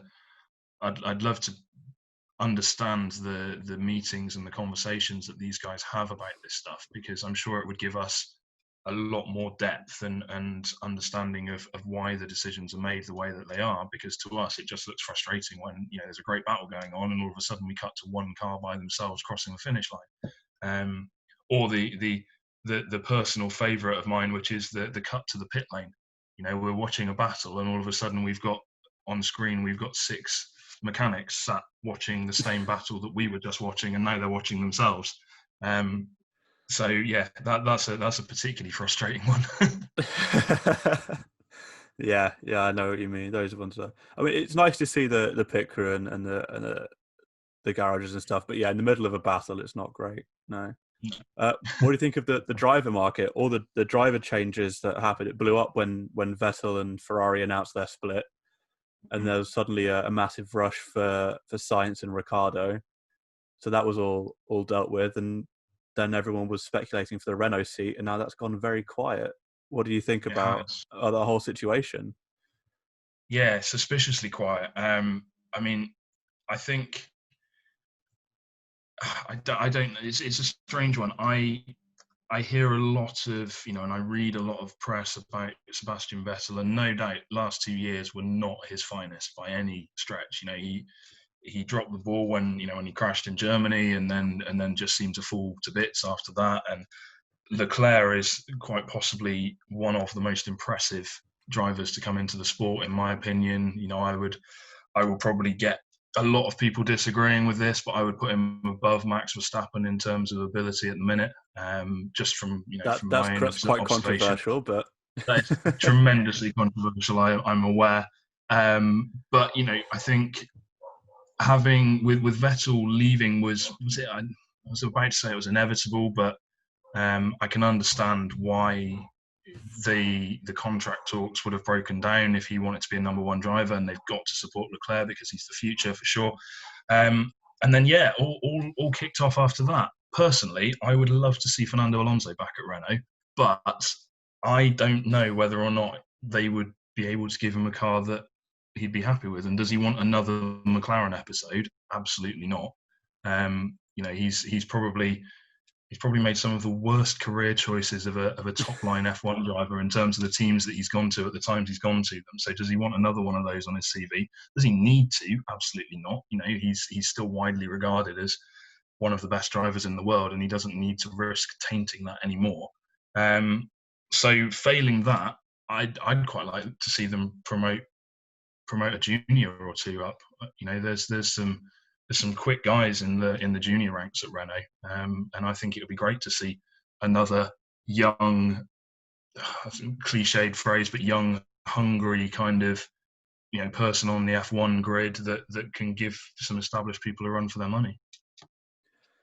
Yeah, I think. I mean, I'm a Fernando fan. I think he's great that even in the underperforming cars, he drove them to the absolute limit, and his teammates couldn't get close to him in terms of like his quality, his finishes. I mean, the race with McLaren where I think it was Baku, where he got pinched and basically just destroyed the front of the car and punctured all the tires. He managed to bring that car back to the pit and then finish in the points. Like that's Hamilton level of ability and drive and mentality to be able to do that. I agree with you that I don't think he'll want to sit in the midfield car with Renault, especially when they got beaten by McLaren last year. Very true. Yeah, good point. I hadn't thought of it from that angle. Yeah, and unfortunately, the top 3 teams that could give him a championship car have got their number one drivers. You've got Red Bull with Max, you've got Ferrari with Charles, and Mercedes with Hamilton, and they're never going to put Alonso next to Hamilton again. So they want a clear number 2. So unless there's a team that can magically be on par with the top 3, I don't see him coming back, which is unfortunate because I'd love to see him back. I think he'd be able to bring a new challenge in, and even if there was a car that, like, let's say the McLaren was only a little bit off the front 3, but the drivers couldn't take it to that level. If Fernando could take it to that level and could not consistently, but neither on and off get podiums, he would get podiums, and it was his ability that pushed the car there. Then maybe he would be able to take that to the next stage and fight for the title. But I don't think there's any cars in that position. No, I don't think there is. I completely agree with you, and I think you're probably looking at a changeable weather, unpredictable weekend where it's dry, wet. Everyone's got 4 tire changes to get through it. You've got a couple of people chucking it off the road before you see a McLaren or a Renault or a Racing Point or whatever it is winning anything. So you need that level of unpredictability for somebody with Fernando Alonso's ability to pull one of those cars that isn't one of the big 3 near the front, and you can't expect that to happen every weekend. Do you know what, though? To be honest, I'm quite enjoying watching him just doing random motorsport. I think it's great. It's like one weekend he's doing the Indy 500, then it's the Dakar Rally. Then I'd love to go and see him do a lawnmower race or something like that. It's just Have you seen him doing the virtual GPs? Yeah, he's suddenly just turned up at that and won everything as well in the last couple. So watching a guy who clearly absolutely loves the sport and is phenomenal at it is great. And my issue with F1 is that they're in that lane, the pigeonhole. I think that's why Kimi Räikkönen is so popular, because he doesn't conform to that. But I can't imagine Lewis Hamilton just taking an Indy 500 drive next year, or deciding that he wanted to do the Dakar Rally or anything like that. I just don't see it, and I think F1 is very, very limited and very narrow, and there is a great joy in watching someone like Fernando Alonso just, I fancy racing this now, I'm going to go and have a crack at it. I think that's great. Yeah, and he's so good that he's actually competitive at it. Yeah. That's the impressive thing. Yeah, and I think, I know Bottas did some rallying and Kubica before his accident. Well, he was in the off season doing rallying when he had his accident, but especially now, none of the drivers do other races in between F1 races. Whereas back in the old days, they'd be like Jim Clark is the best example. He'd be doing F2. He'd be doing Ford Cortina races. He'd be racing everything, anytime, anywhere, and still being in impeccable form for his F1 races. Yeah, exactly. And I think maybe it's symptomatic of the dedication and the effort and the time that needs to go into being a Formula One driver these days, where it's so involved and there's so much. And whether it's media commitments or whether it's work with engineers or simulator work or factory work, it is enormously time consuming, I'm sure. And I think, as much as I would love to see Fernando Alonso back in an F1 car, I do think that perhaps the sport as a whole would miss something. And I'm not talking about his Le Mans efforts, because I know that Le Mans is a tremendous endeavor. Even just running a car for 24 hours. I've done a 25-hour race in the Fun Cup back in a few years ago, and just getting to the finish is an effort. But they didn't have anyone to race against. Let's not lie about it. I know that's the one thing that's marred it, isn't it? He went with Toyota, which weren't competitive against the other teams, and then they all dropped out, and they went, "All right, we'll win." Yeah, and you can only beat what's put in front of you. I understand that. I get it. And I don't have anything. I don't have any negative feeling towards that necessarily. Because it is a tremendous achievement. Even if they just ran around the circuit by themselves for 24 hours, it would still be a mega achievement. But just the other stuff that he's been doing, I can see motorsport as a whole would be worse off if he was back in F1, because we wouldn't get to see him doing stuff like that. And who knows where he's going to turn up next year? He might decide he wants to. If he wins Indy, he might decide he wants to do Daytona in a NASCAR, and that would be great to see. So for me, keep him out of F1 and let him go and enjoy himself in whatever he wants. Yeah, that's. If he's out there putting his F1 name into other motorsports, it's going to be bringing the attention to that, and that's great for the whole motorsport community. Yeah, exactly right. And I think yeah, he is such a recognizable, well-known character. He's probably one of people who are completely outside of the motorsport circle, never watched an F1 race in their life, would know the name and would probably recognize a picture of him, and the sport needs that. It's an enormous sport. There's millions of people who are heavily invested in it as fans and as part of it. But the further the reach gets, the better, in my opinion.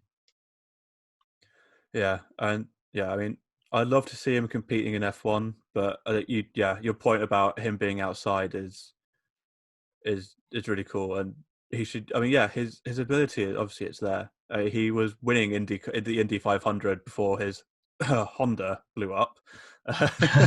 um, but everything he touches, he's as long as he's had a couple goes at it, he ends up running at the front and doing incredibly well. So there's no doubt that he's still got the talent there. But yeah, I've probably as much as I'd love him to come back into F1. I don't think there's a car, and I'm going to piggyback on your point that outside of F1, he's doing a great job, so he might as well stay there.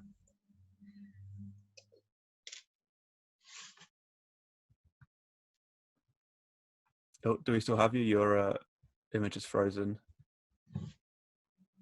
Ah, there you go. You're back. Yeah, we're back. Sorry, I don't know what happened. No, it's all right. Yeah, I'll just say I agree with you. I mean, I'd love to see him back in F1, but he's doing such good work outside of it. He might as well stay out there, and there's no competitive team for him to get into anyway. Yeah, exactly right. And if you compare it to the other sort of F1 comeback of recent times, where Schumacher came back, and sort of, yeah, he wasn't awful by any stretch, but it would be an exaggeration to say it tainted his career. But if you think about Michael Schumacher's career, you've got the Ferrari glory years, and then there's always that little yeah, but when he went to Mercedes, there's always just I think I see the shame. Mercedes. I see the Mercedes as more of a. He came back to a team, and it was his input. I might be completely wrong, but I think that his input and the way that he must, obviously he helped develop the car to a certain extent, and that was kind of the springboard for their improvement because his knowledge and his ability is so great. It's apart from like Hamilton and Alonso and the other people that are on the grid at the time. Like there's probably a couple people that were on his level in their prime. Um, who's got that wealth of experience? Who's got that talent and ability? And to have that person in your car, is going to be a great advantage in developing it for the future. Yeah, completely agreed. And with a proven track record of doing it, because when he went to Ferrari, they hadn't won anything for 20 odd years, and he did. He went through that process with them. So yeah, it's a great point. He probably doesn't get the credit that he deserves for that development process that Mercedes went through in whatever it was, 2014, I think 2013, 2014, something like that. That then led to them being dominant since then. So yeah, it's a really good point. Yeah, it's whenever someone says Schumacher, obviously they think of the Ferrari era. Although not a lot of people think about the Benetton era, which he did incredibly well in. Yeah, true. Although that's a bit controversial as well. But yeah, I think the Mercedes for me, it's not. He came back. If he'd come back and he was amazing, then it would have been great. But he came back. He had a few years off. He was old, a lot older than the other people in the field. So you kind of expected, okay, if he's not going to blow them away like he did in Ferrari, at least he's on pace, and at least, and then it's clear that he's there in a developmental role so that they can get the best out of the car. But he said he got a podium. I mean, it took Maldonado punting Hamilton into the wall, but he got a podium. Yeah, true. Can't argue with that. There's plenty of people that have been knocking around Formula One for a long time that haven't achieved even that. So yeah, absolutely. Yeah. I mean, yeah, Carlos Sainz is one of them. He's been he's young, but he might be considered a bit of a veteran because he's got over 100 races under his belt, and he's got his first podium, and now he's in Ferrari. I mean, I love McLaren. I got into Formula One again. I was kind of on and off with it for a bit. I think it's more just because I couldn't watch it because it was on Sky or whatever. and I got back into it actually because the Z3 forum had a league on like GP Okay, Fantasy. yeah, yeah. So I was like, right, I'll get into it. Started watching it, and then last year I watched every race, and I love watching all the drivers and that. But I think for some reason I went for McLaren as okay, that's my team. I think Mm. it's because they're British, and I love the history of McLaren. When I was growing up, I'd watch VHS tapes of Senna versus Mansell, Senna versus Prost, and that obviously is the McLaren in that is legendary. Yeah. And I look back on that, and I'm like, right, if McLaren could get back to that, I'd love that. And it seems that they're on some sort of path back to being competitive at the front. And then bringing in Carlos and Lando were an absolutely brilliant pair. I think Yeah. they brought life into Formula One. The personality side of it, which we've not really seen apart from Kimi Raikkonen, but that's kind of the other end of it. His personality is quite stone dead, but because it's such an extreme, it's a personality that people look forward to seeing. Whereas Lando and Carlos were the funny, excitable side of personality, which people haven't seen in Formula One really, and it was amazing to see that. So, Yeah. yeah, so I was so happy that the McLaren did well this season, came fourth, brought home what their objective, what they needed to do, and it broke my heart a little bit to see Carlos going to Ferrari. I thought those two could build up the team and develop it, because I guess with everything, continuity and consistency is key. So having a driver Mm. change isn't exactly helpful. But I hope with Ferrari, he can now show his talent and fight for definitely podiums, but also fight for wins. I think he Oh, deserves sure. them. Yeah. Yeah, I think so. I think he's more than capable of it. I think he's proven over the last few years, and you wouldn't be, he was a Red Bull's driver before that. You wouldn't be on Red Bull's books. You wouldn't have been so sought after, and basically, as soon as the Vettel news was announced, he was dropped in, which means that was a done deal way before we ever heard about it in the in the general media. Um, so yeah, there's obviously something there.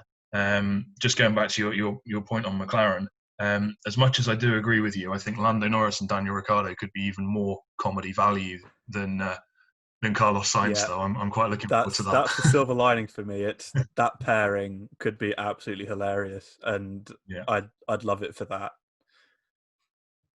yeah, But also and I think his experience. exactly that's exactly what I was about to say. I think you've got a guy there who's obviously, again, he's won multiple races. I remember when he first tested a Red Bull after whatever season it was, when he first came into F1, and he was immediately on Vettel's pace in the championship winning Red Bull. I think he is hugely underrated as a race driver. So hopefully McLaren can build a decent car, and there's four constructors at the front, and then we get to see Daniel Ricciardo versus Carlos Sainz in a Ferrari versus Max Verstappen in a Red Bull versus Charles Leclerc versus Lewis Hamilton. I think it could be what's left, the 8 races that are left of this year, because it's because it's a shortened calendar, so there isn't the time to play yourself in over 20 odd races or 22 races or whatever it is that we've been doing before.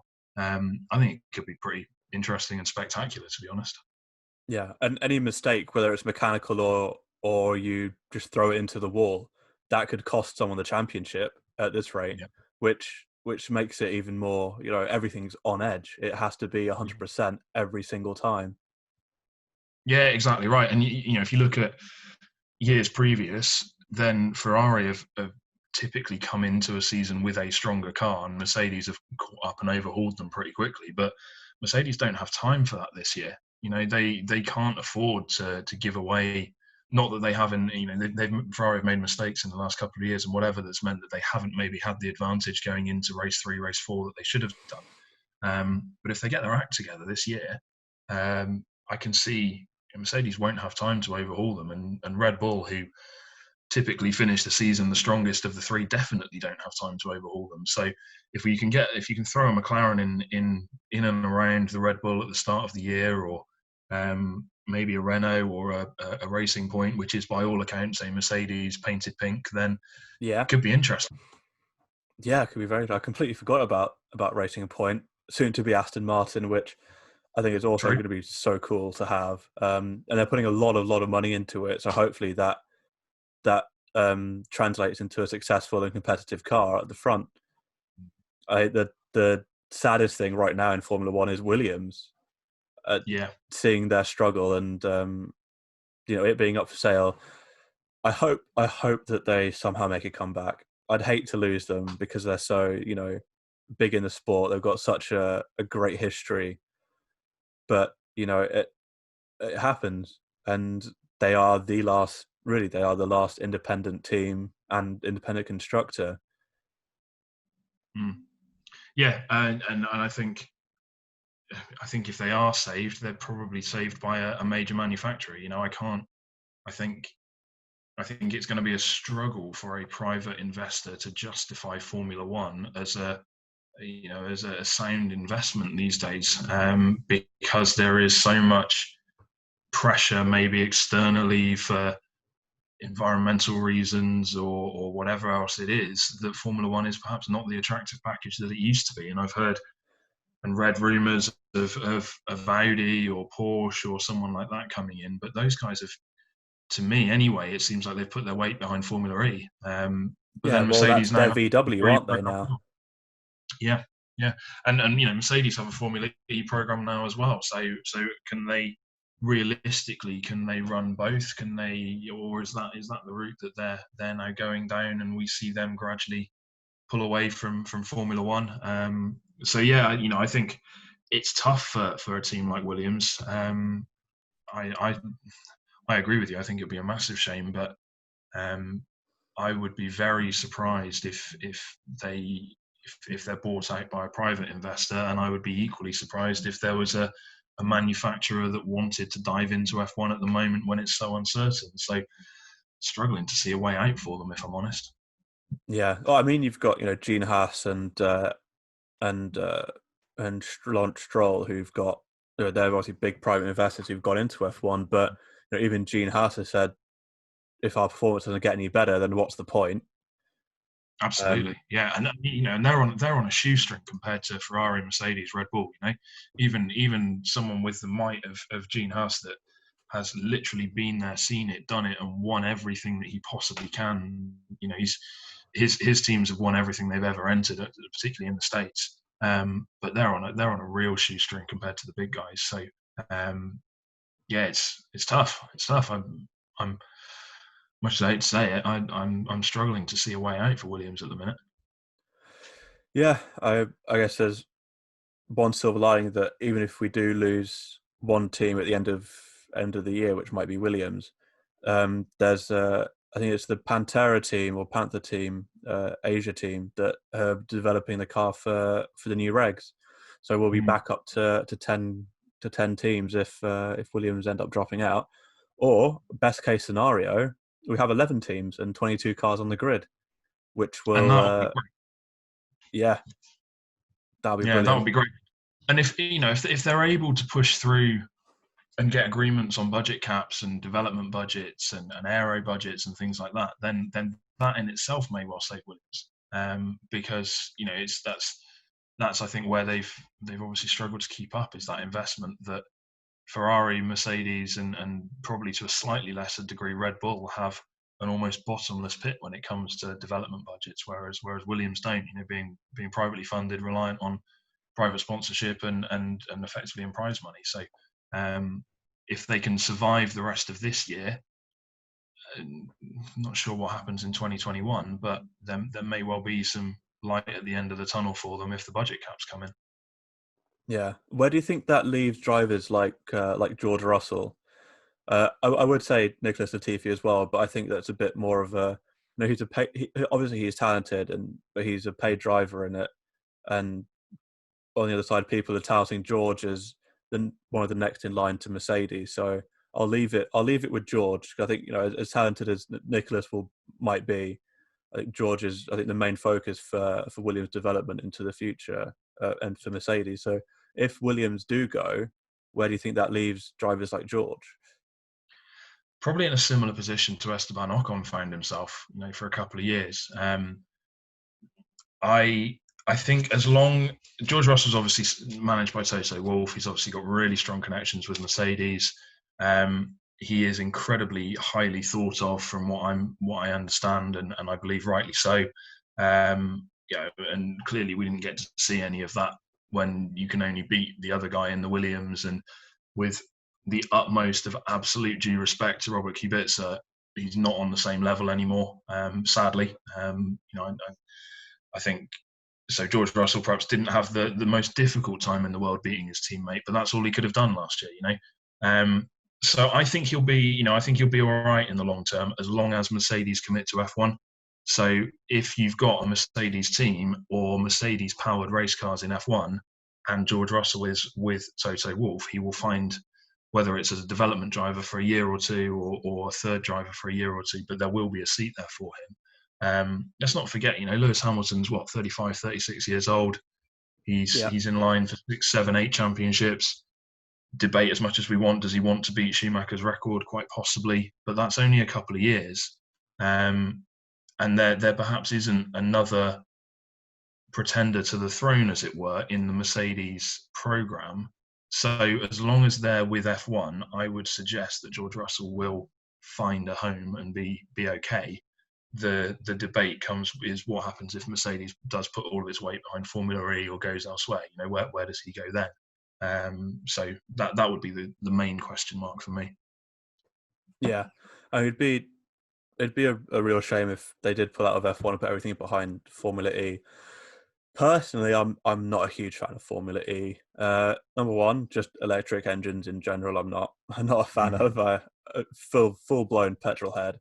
I've been in the Tesla, the P100D. They put it in ludicrous mode, and it's amazing. It's stupid fast, but there's no noise, there's no feel, there's nothing that makes a car for me anyway. There's nothing that makes a car a car.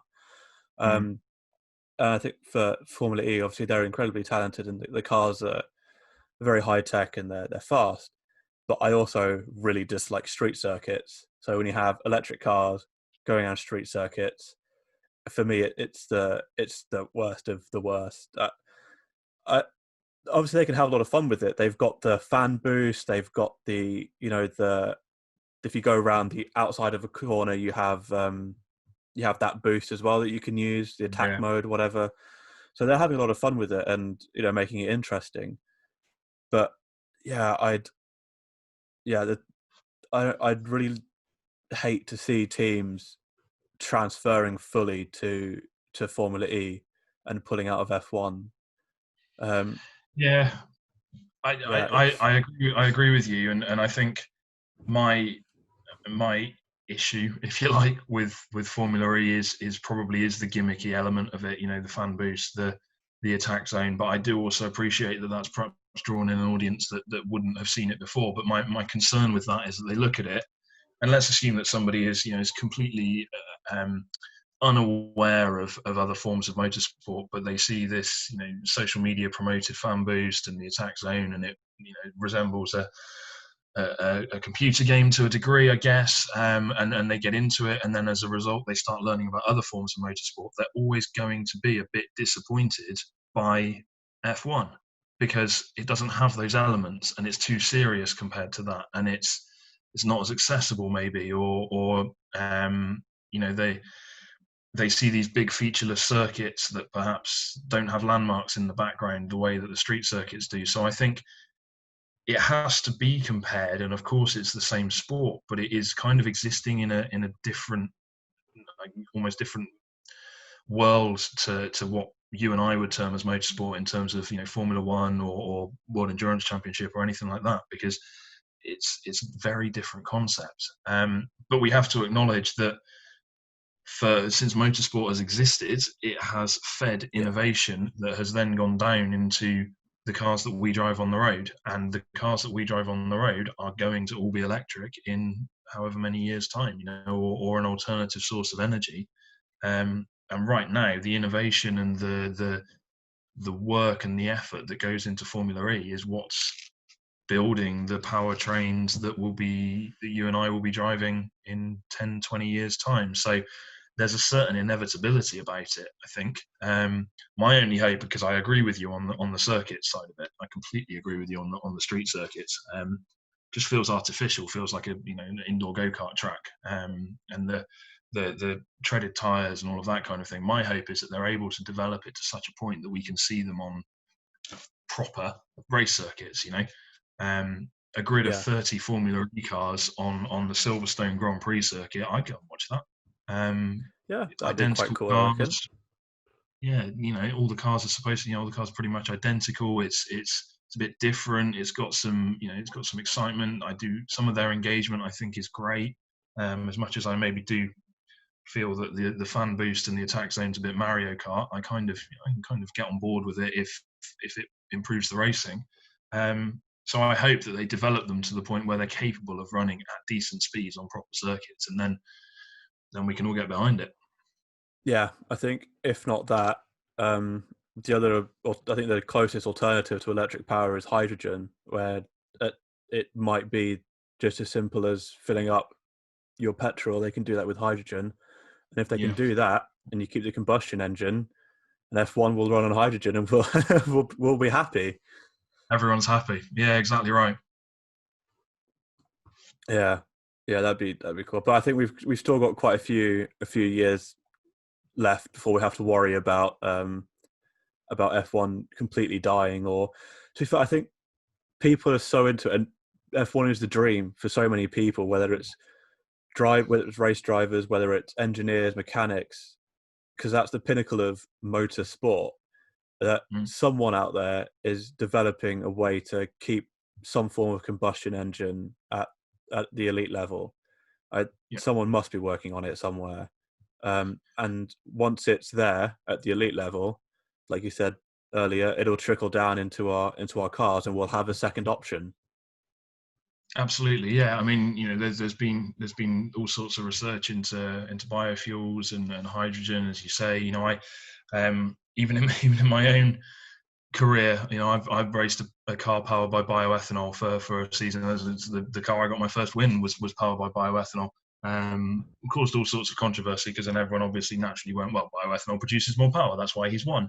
But there's got to be alternative methods out there, and you're absolutely right. As long as F1 cars remain the fastest racing cars that exist, and at the moment over a single lap or over a race distance they are, the LMP1 hybrids get close but they're not there, not quite.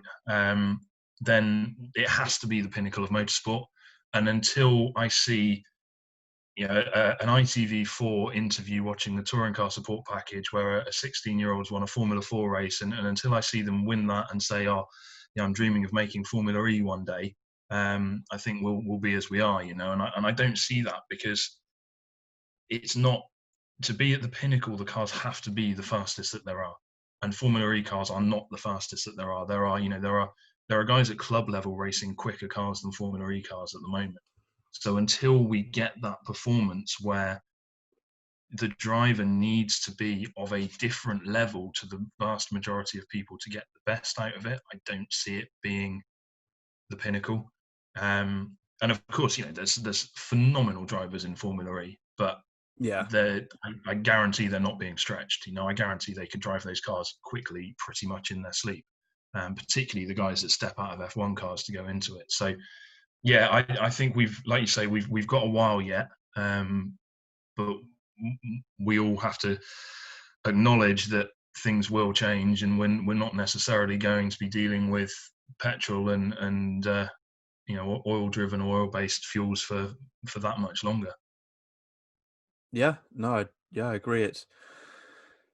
I think you could probably get a very fast go kart to put a similar a lap time down in an FE circuit. Yeah, right. Yeah, later until they can lap proper racing circuits at similar speeds and similar lap times, then F1 will still remain the king and the pinnacle of motorsport.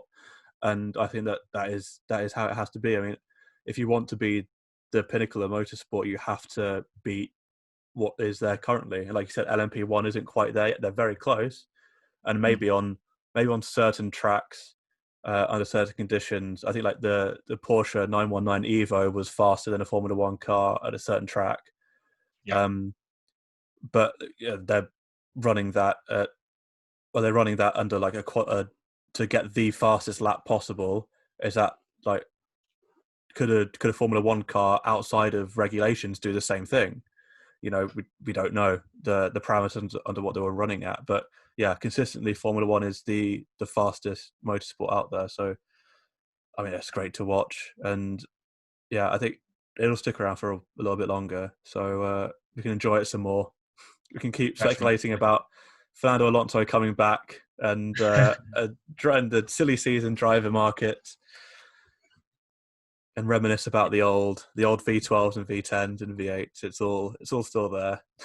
That's true. That's true. I mean, imagine the day when we're reminiscing about the noise of one of the turbo hybrids of today. I mean, that would be a sad day. Oh, come on. I was enjoying our podcast this whole time, and now you've gone and ruined it.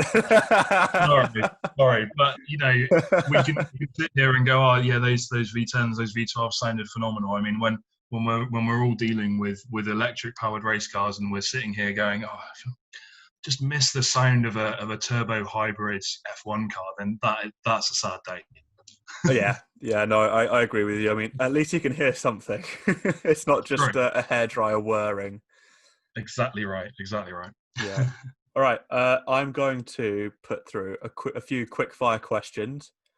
Sure. Some of them I know because I've asked them a few times. Some of them I will just come up with on the spot. So they might be good, they might be bad. So let's go for the first one. What's your favourite flavour of crisps? Prawn cocktail. Really? A lot of people have said that. And really? The reason I asked that question is because I've seen other people on podcasts ask it, and a lot of people say prawn cocktail. There you go. It's a popular choice. I've tried it. I've never seen the appeal to it. It's just, not my cup of tea. I like a ready salted sour cream and onion, Pringles, favourite, hands down. Fair. Yeah, give you that. But yeah, Walkers are cheese and onion or ready salted. I'd stick with. I mean, they're classics. You can't go wrong with either of them. But for me, it's a prawn cocktail. Prawn cocktail. That's fair enough. Do you have any pets? Yes, I have a dog who I'm surprised you haven't heard because it's been barking quite a bit. But I'm upstairs and she is downstairs. So yes, but we have a dog. Yeah, no, I did hear it. That's a bit of a loaded question, but it's something I ask everyone. But what type of dog is she? No, wouldn't it? Yeah, might have been the neighbours. Could have been. She's a Labrador cross with a Staffy. Oh, very nice. Does she look more Labrador? Or does she look more Staffy? Because I know sometimes they can side with one more than the other. Yeah, she looks like a miniature Labrador. Unless you see her like completely sort of face on, and then you can definitely tell that she's part Staffy. Yeah, we've got a dog called Flash, and he's half Basset Hound and half Labrador. So he's short, sausagey, really short, stumpy legs, but he's golden like a Labrador and has Labrador ears and a Labrador tail. So yeah, he turned out quite nicely. That could have gone horribly wrong. I'm not sure I should say this, but I'm trying to work out the mechanics of how that came to be. I mean, that's not a combination of dog you would expect. Yeah, we also have two Puggles, which is Pug and Beagle. So okay. I think that Pug was definitely punching above its weight. Definitely. But luckily they look more Beagle than Pug, so got good on that one. Yeah. All right. Other quickfire questions. Go on. Oof. What's your favourite chocolate bar? Is it a cop-out to say I don't really have one? Because I'm not a massive chocolate fan. I mean, yeah. If you pushed me, I'd say something boring like a dairy milk. But I'm just not a. I'm not really. I'm a savoury that's person. Standard. I'm the same. I got off chocolate quite a while ago. Like I tried to cut sugar out of my diet as much as I could because I learned that it was it's the withdrawals are worse than cocaine withdrawals. Uh, Okay. so like if you go without sugar for a couple of days, you'll start like getting headaches, being really irritated and frustrated, and you won't be able to think properly. It's crazy. But anyway, so I try to cut out as much, junk food, fizzy drinks, all of that kind of stuff to generally be healthier. But before that, I loved Galaxy. Galaxy chocolate was my thing. Even now, I'll dip into a chocolate bar, which has to be Galaxy. Don't get me wrong, time and a place, 100%. But yeah, I'm not. I'm going to go for the prawn cocktail Walkers over the chocolate bar if you give me the choice. Put it that way. Yeah. Tea or coffee? Coffee. Coffee. Coffee, black, no milk, no sugar, just a black coffee. Did you? Did it take you some time to get used to the bitterness, or were you just given a coffee and saying this is what it is? If you don't like it, don't drink it. No, I used to be a milk and two sugars man, and a little bit like yourself with the chocolate was just a case of how can I cut a few bits and pieces out and started drinking black coffee, and now there we go. So it did take me a little while to force myself, if I'm honest, but now wouldn't go back. Yeah, I had the same thing. I started with tea, and my grandmother used to make it quite milky. So I learnt quite late on that tea is meant to be a lot darker than I thought it was, which then led me to start drinking black tea. But with coffee, I had to start with a latte, no sugar. I was okay with no sugar, and then just build basically less milk from there. And yeah, now I find as long as it's good coffee, I can drink it black and just on its own. It's Yeah. the horrible granulated stuff. I can't stomach that.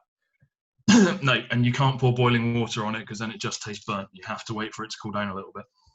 Yeah, the perfect temperature for tea is 100 degrees, but the perfect temperature for coffee, I think, is like 80 or 90.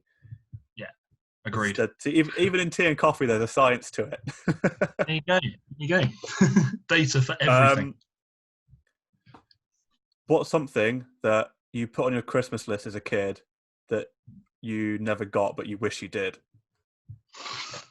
I remember one year, and I don't know how old I was, but I wasn't very old. I wanted a watch, and my mum said, "What type of watch would you like?" And she meant like digital or analog or whatever. And my response was Rolex.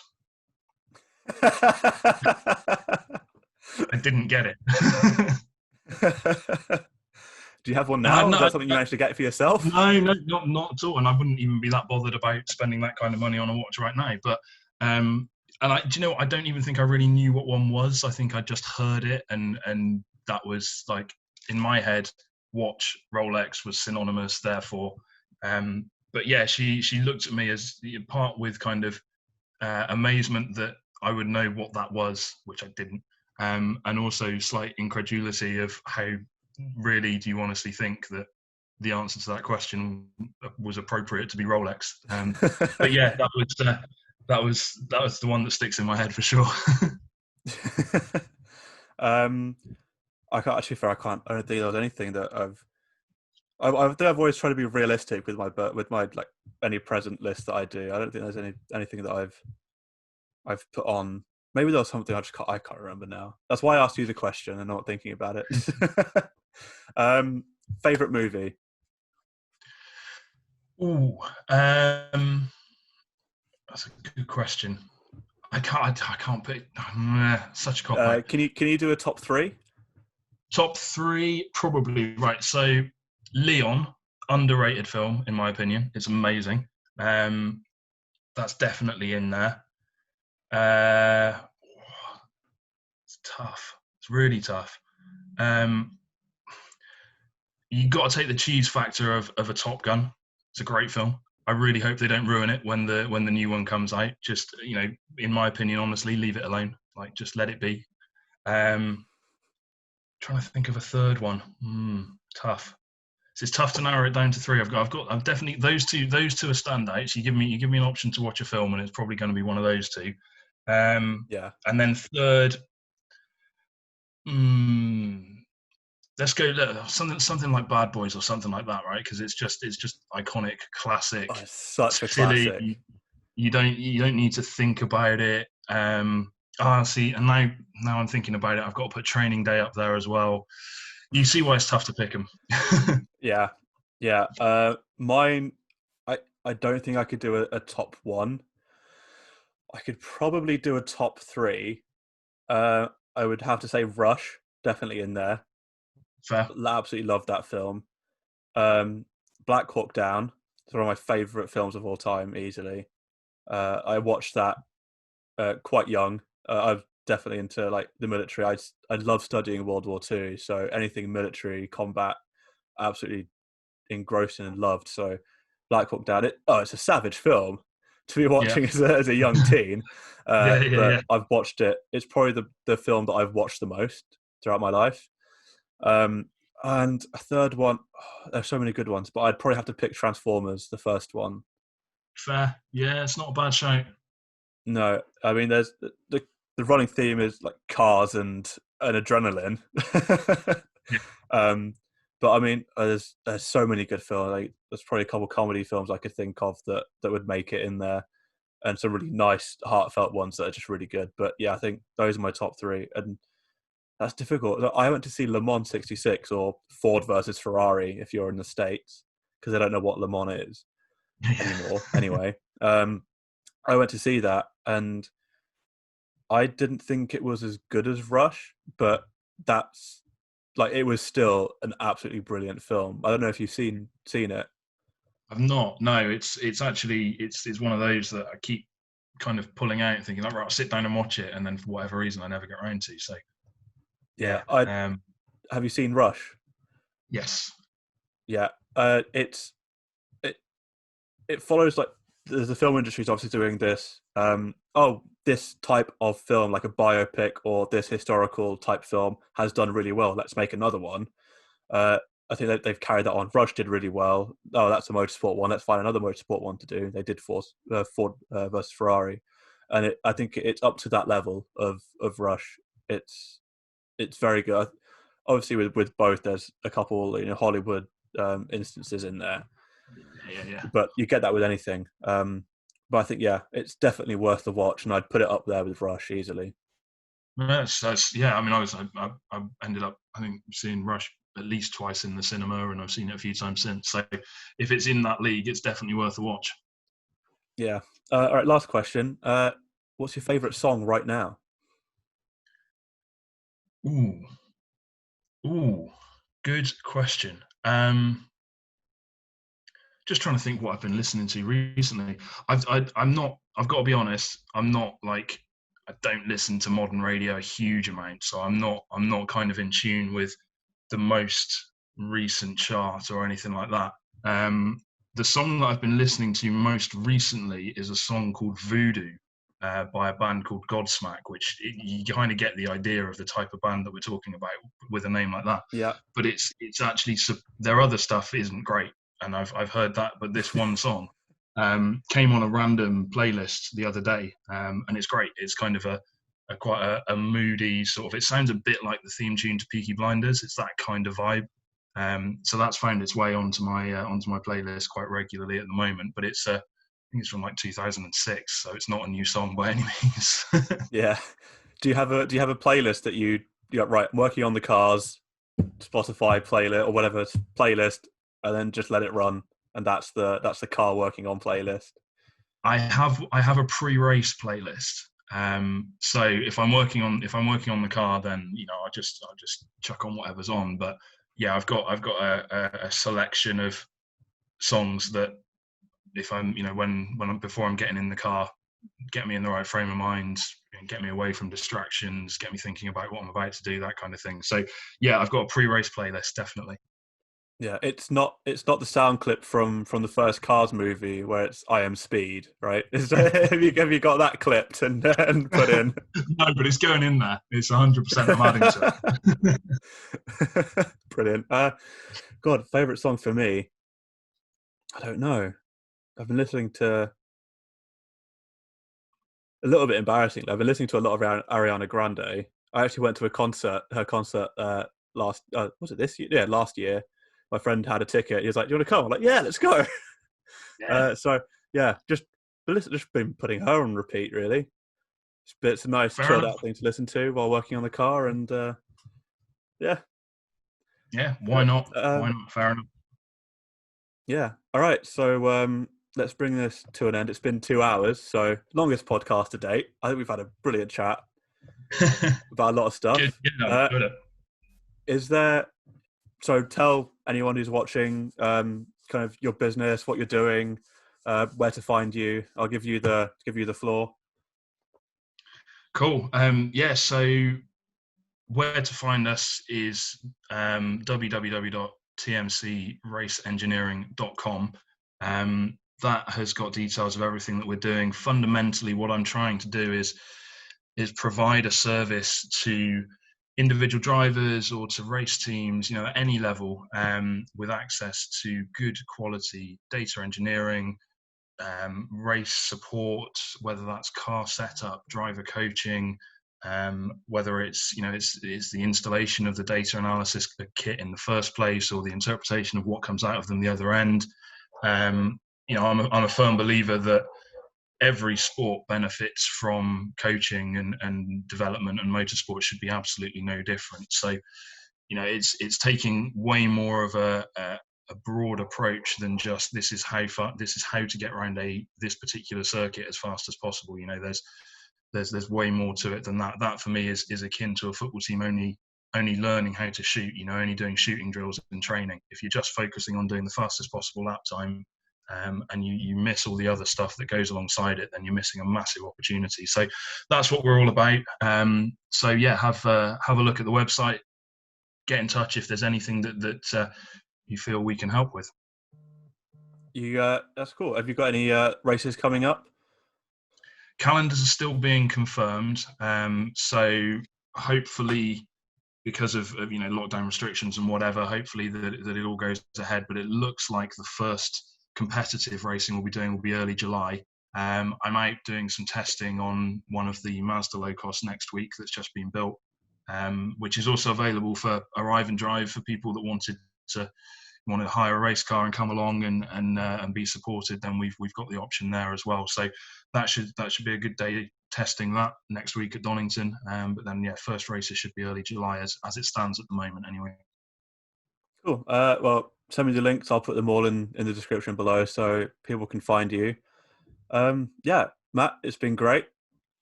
And really catch up with you soon. Yeah, speak to you soon. Thanks very much.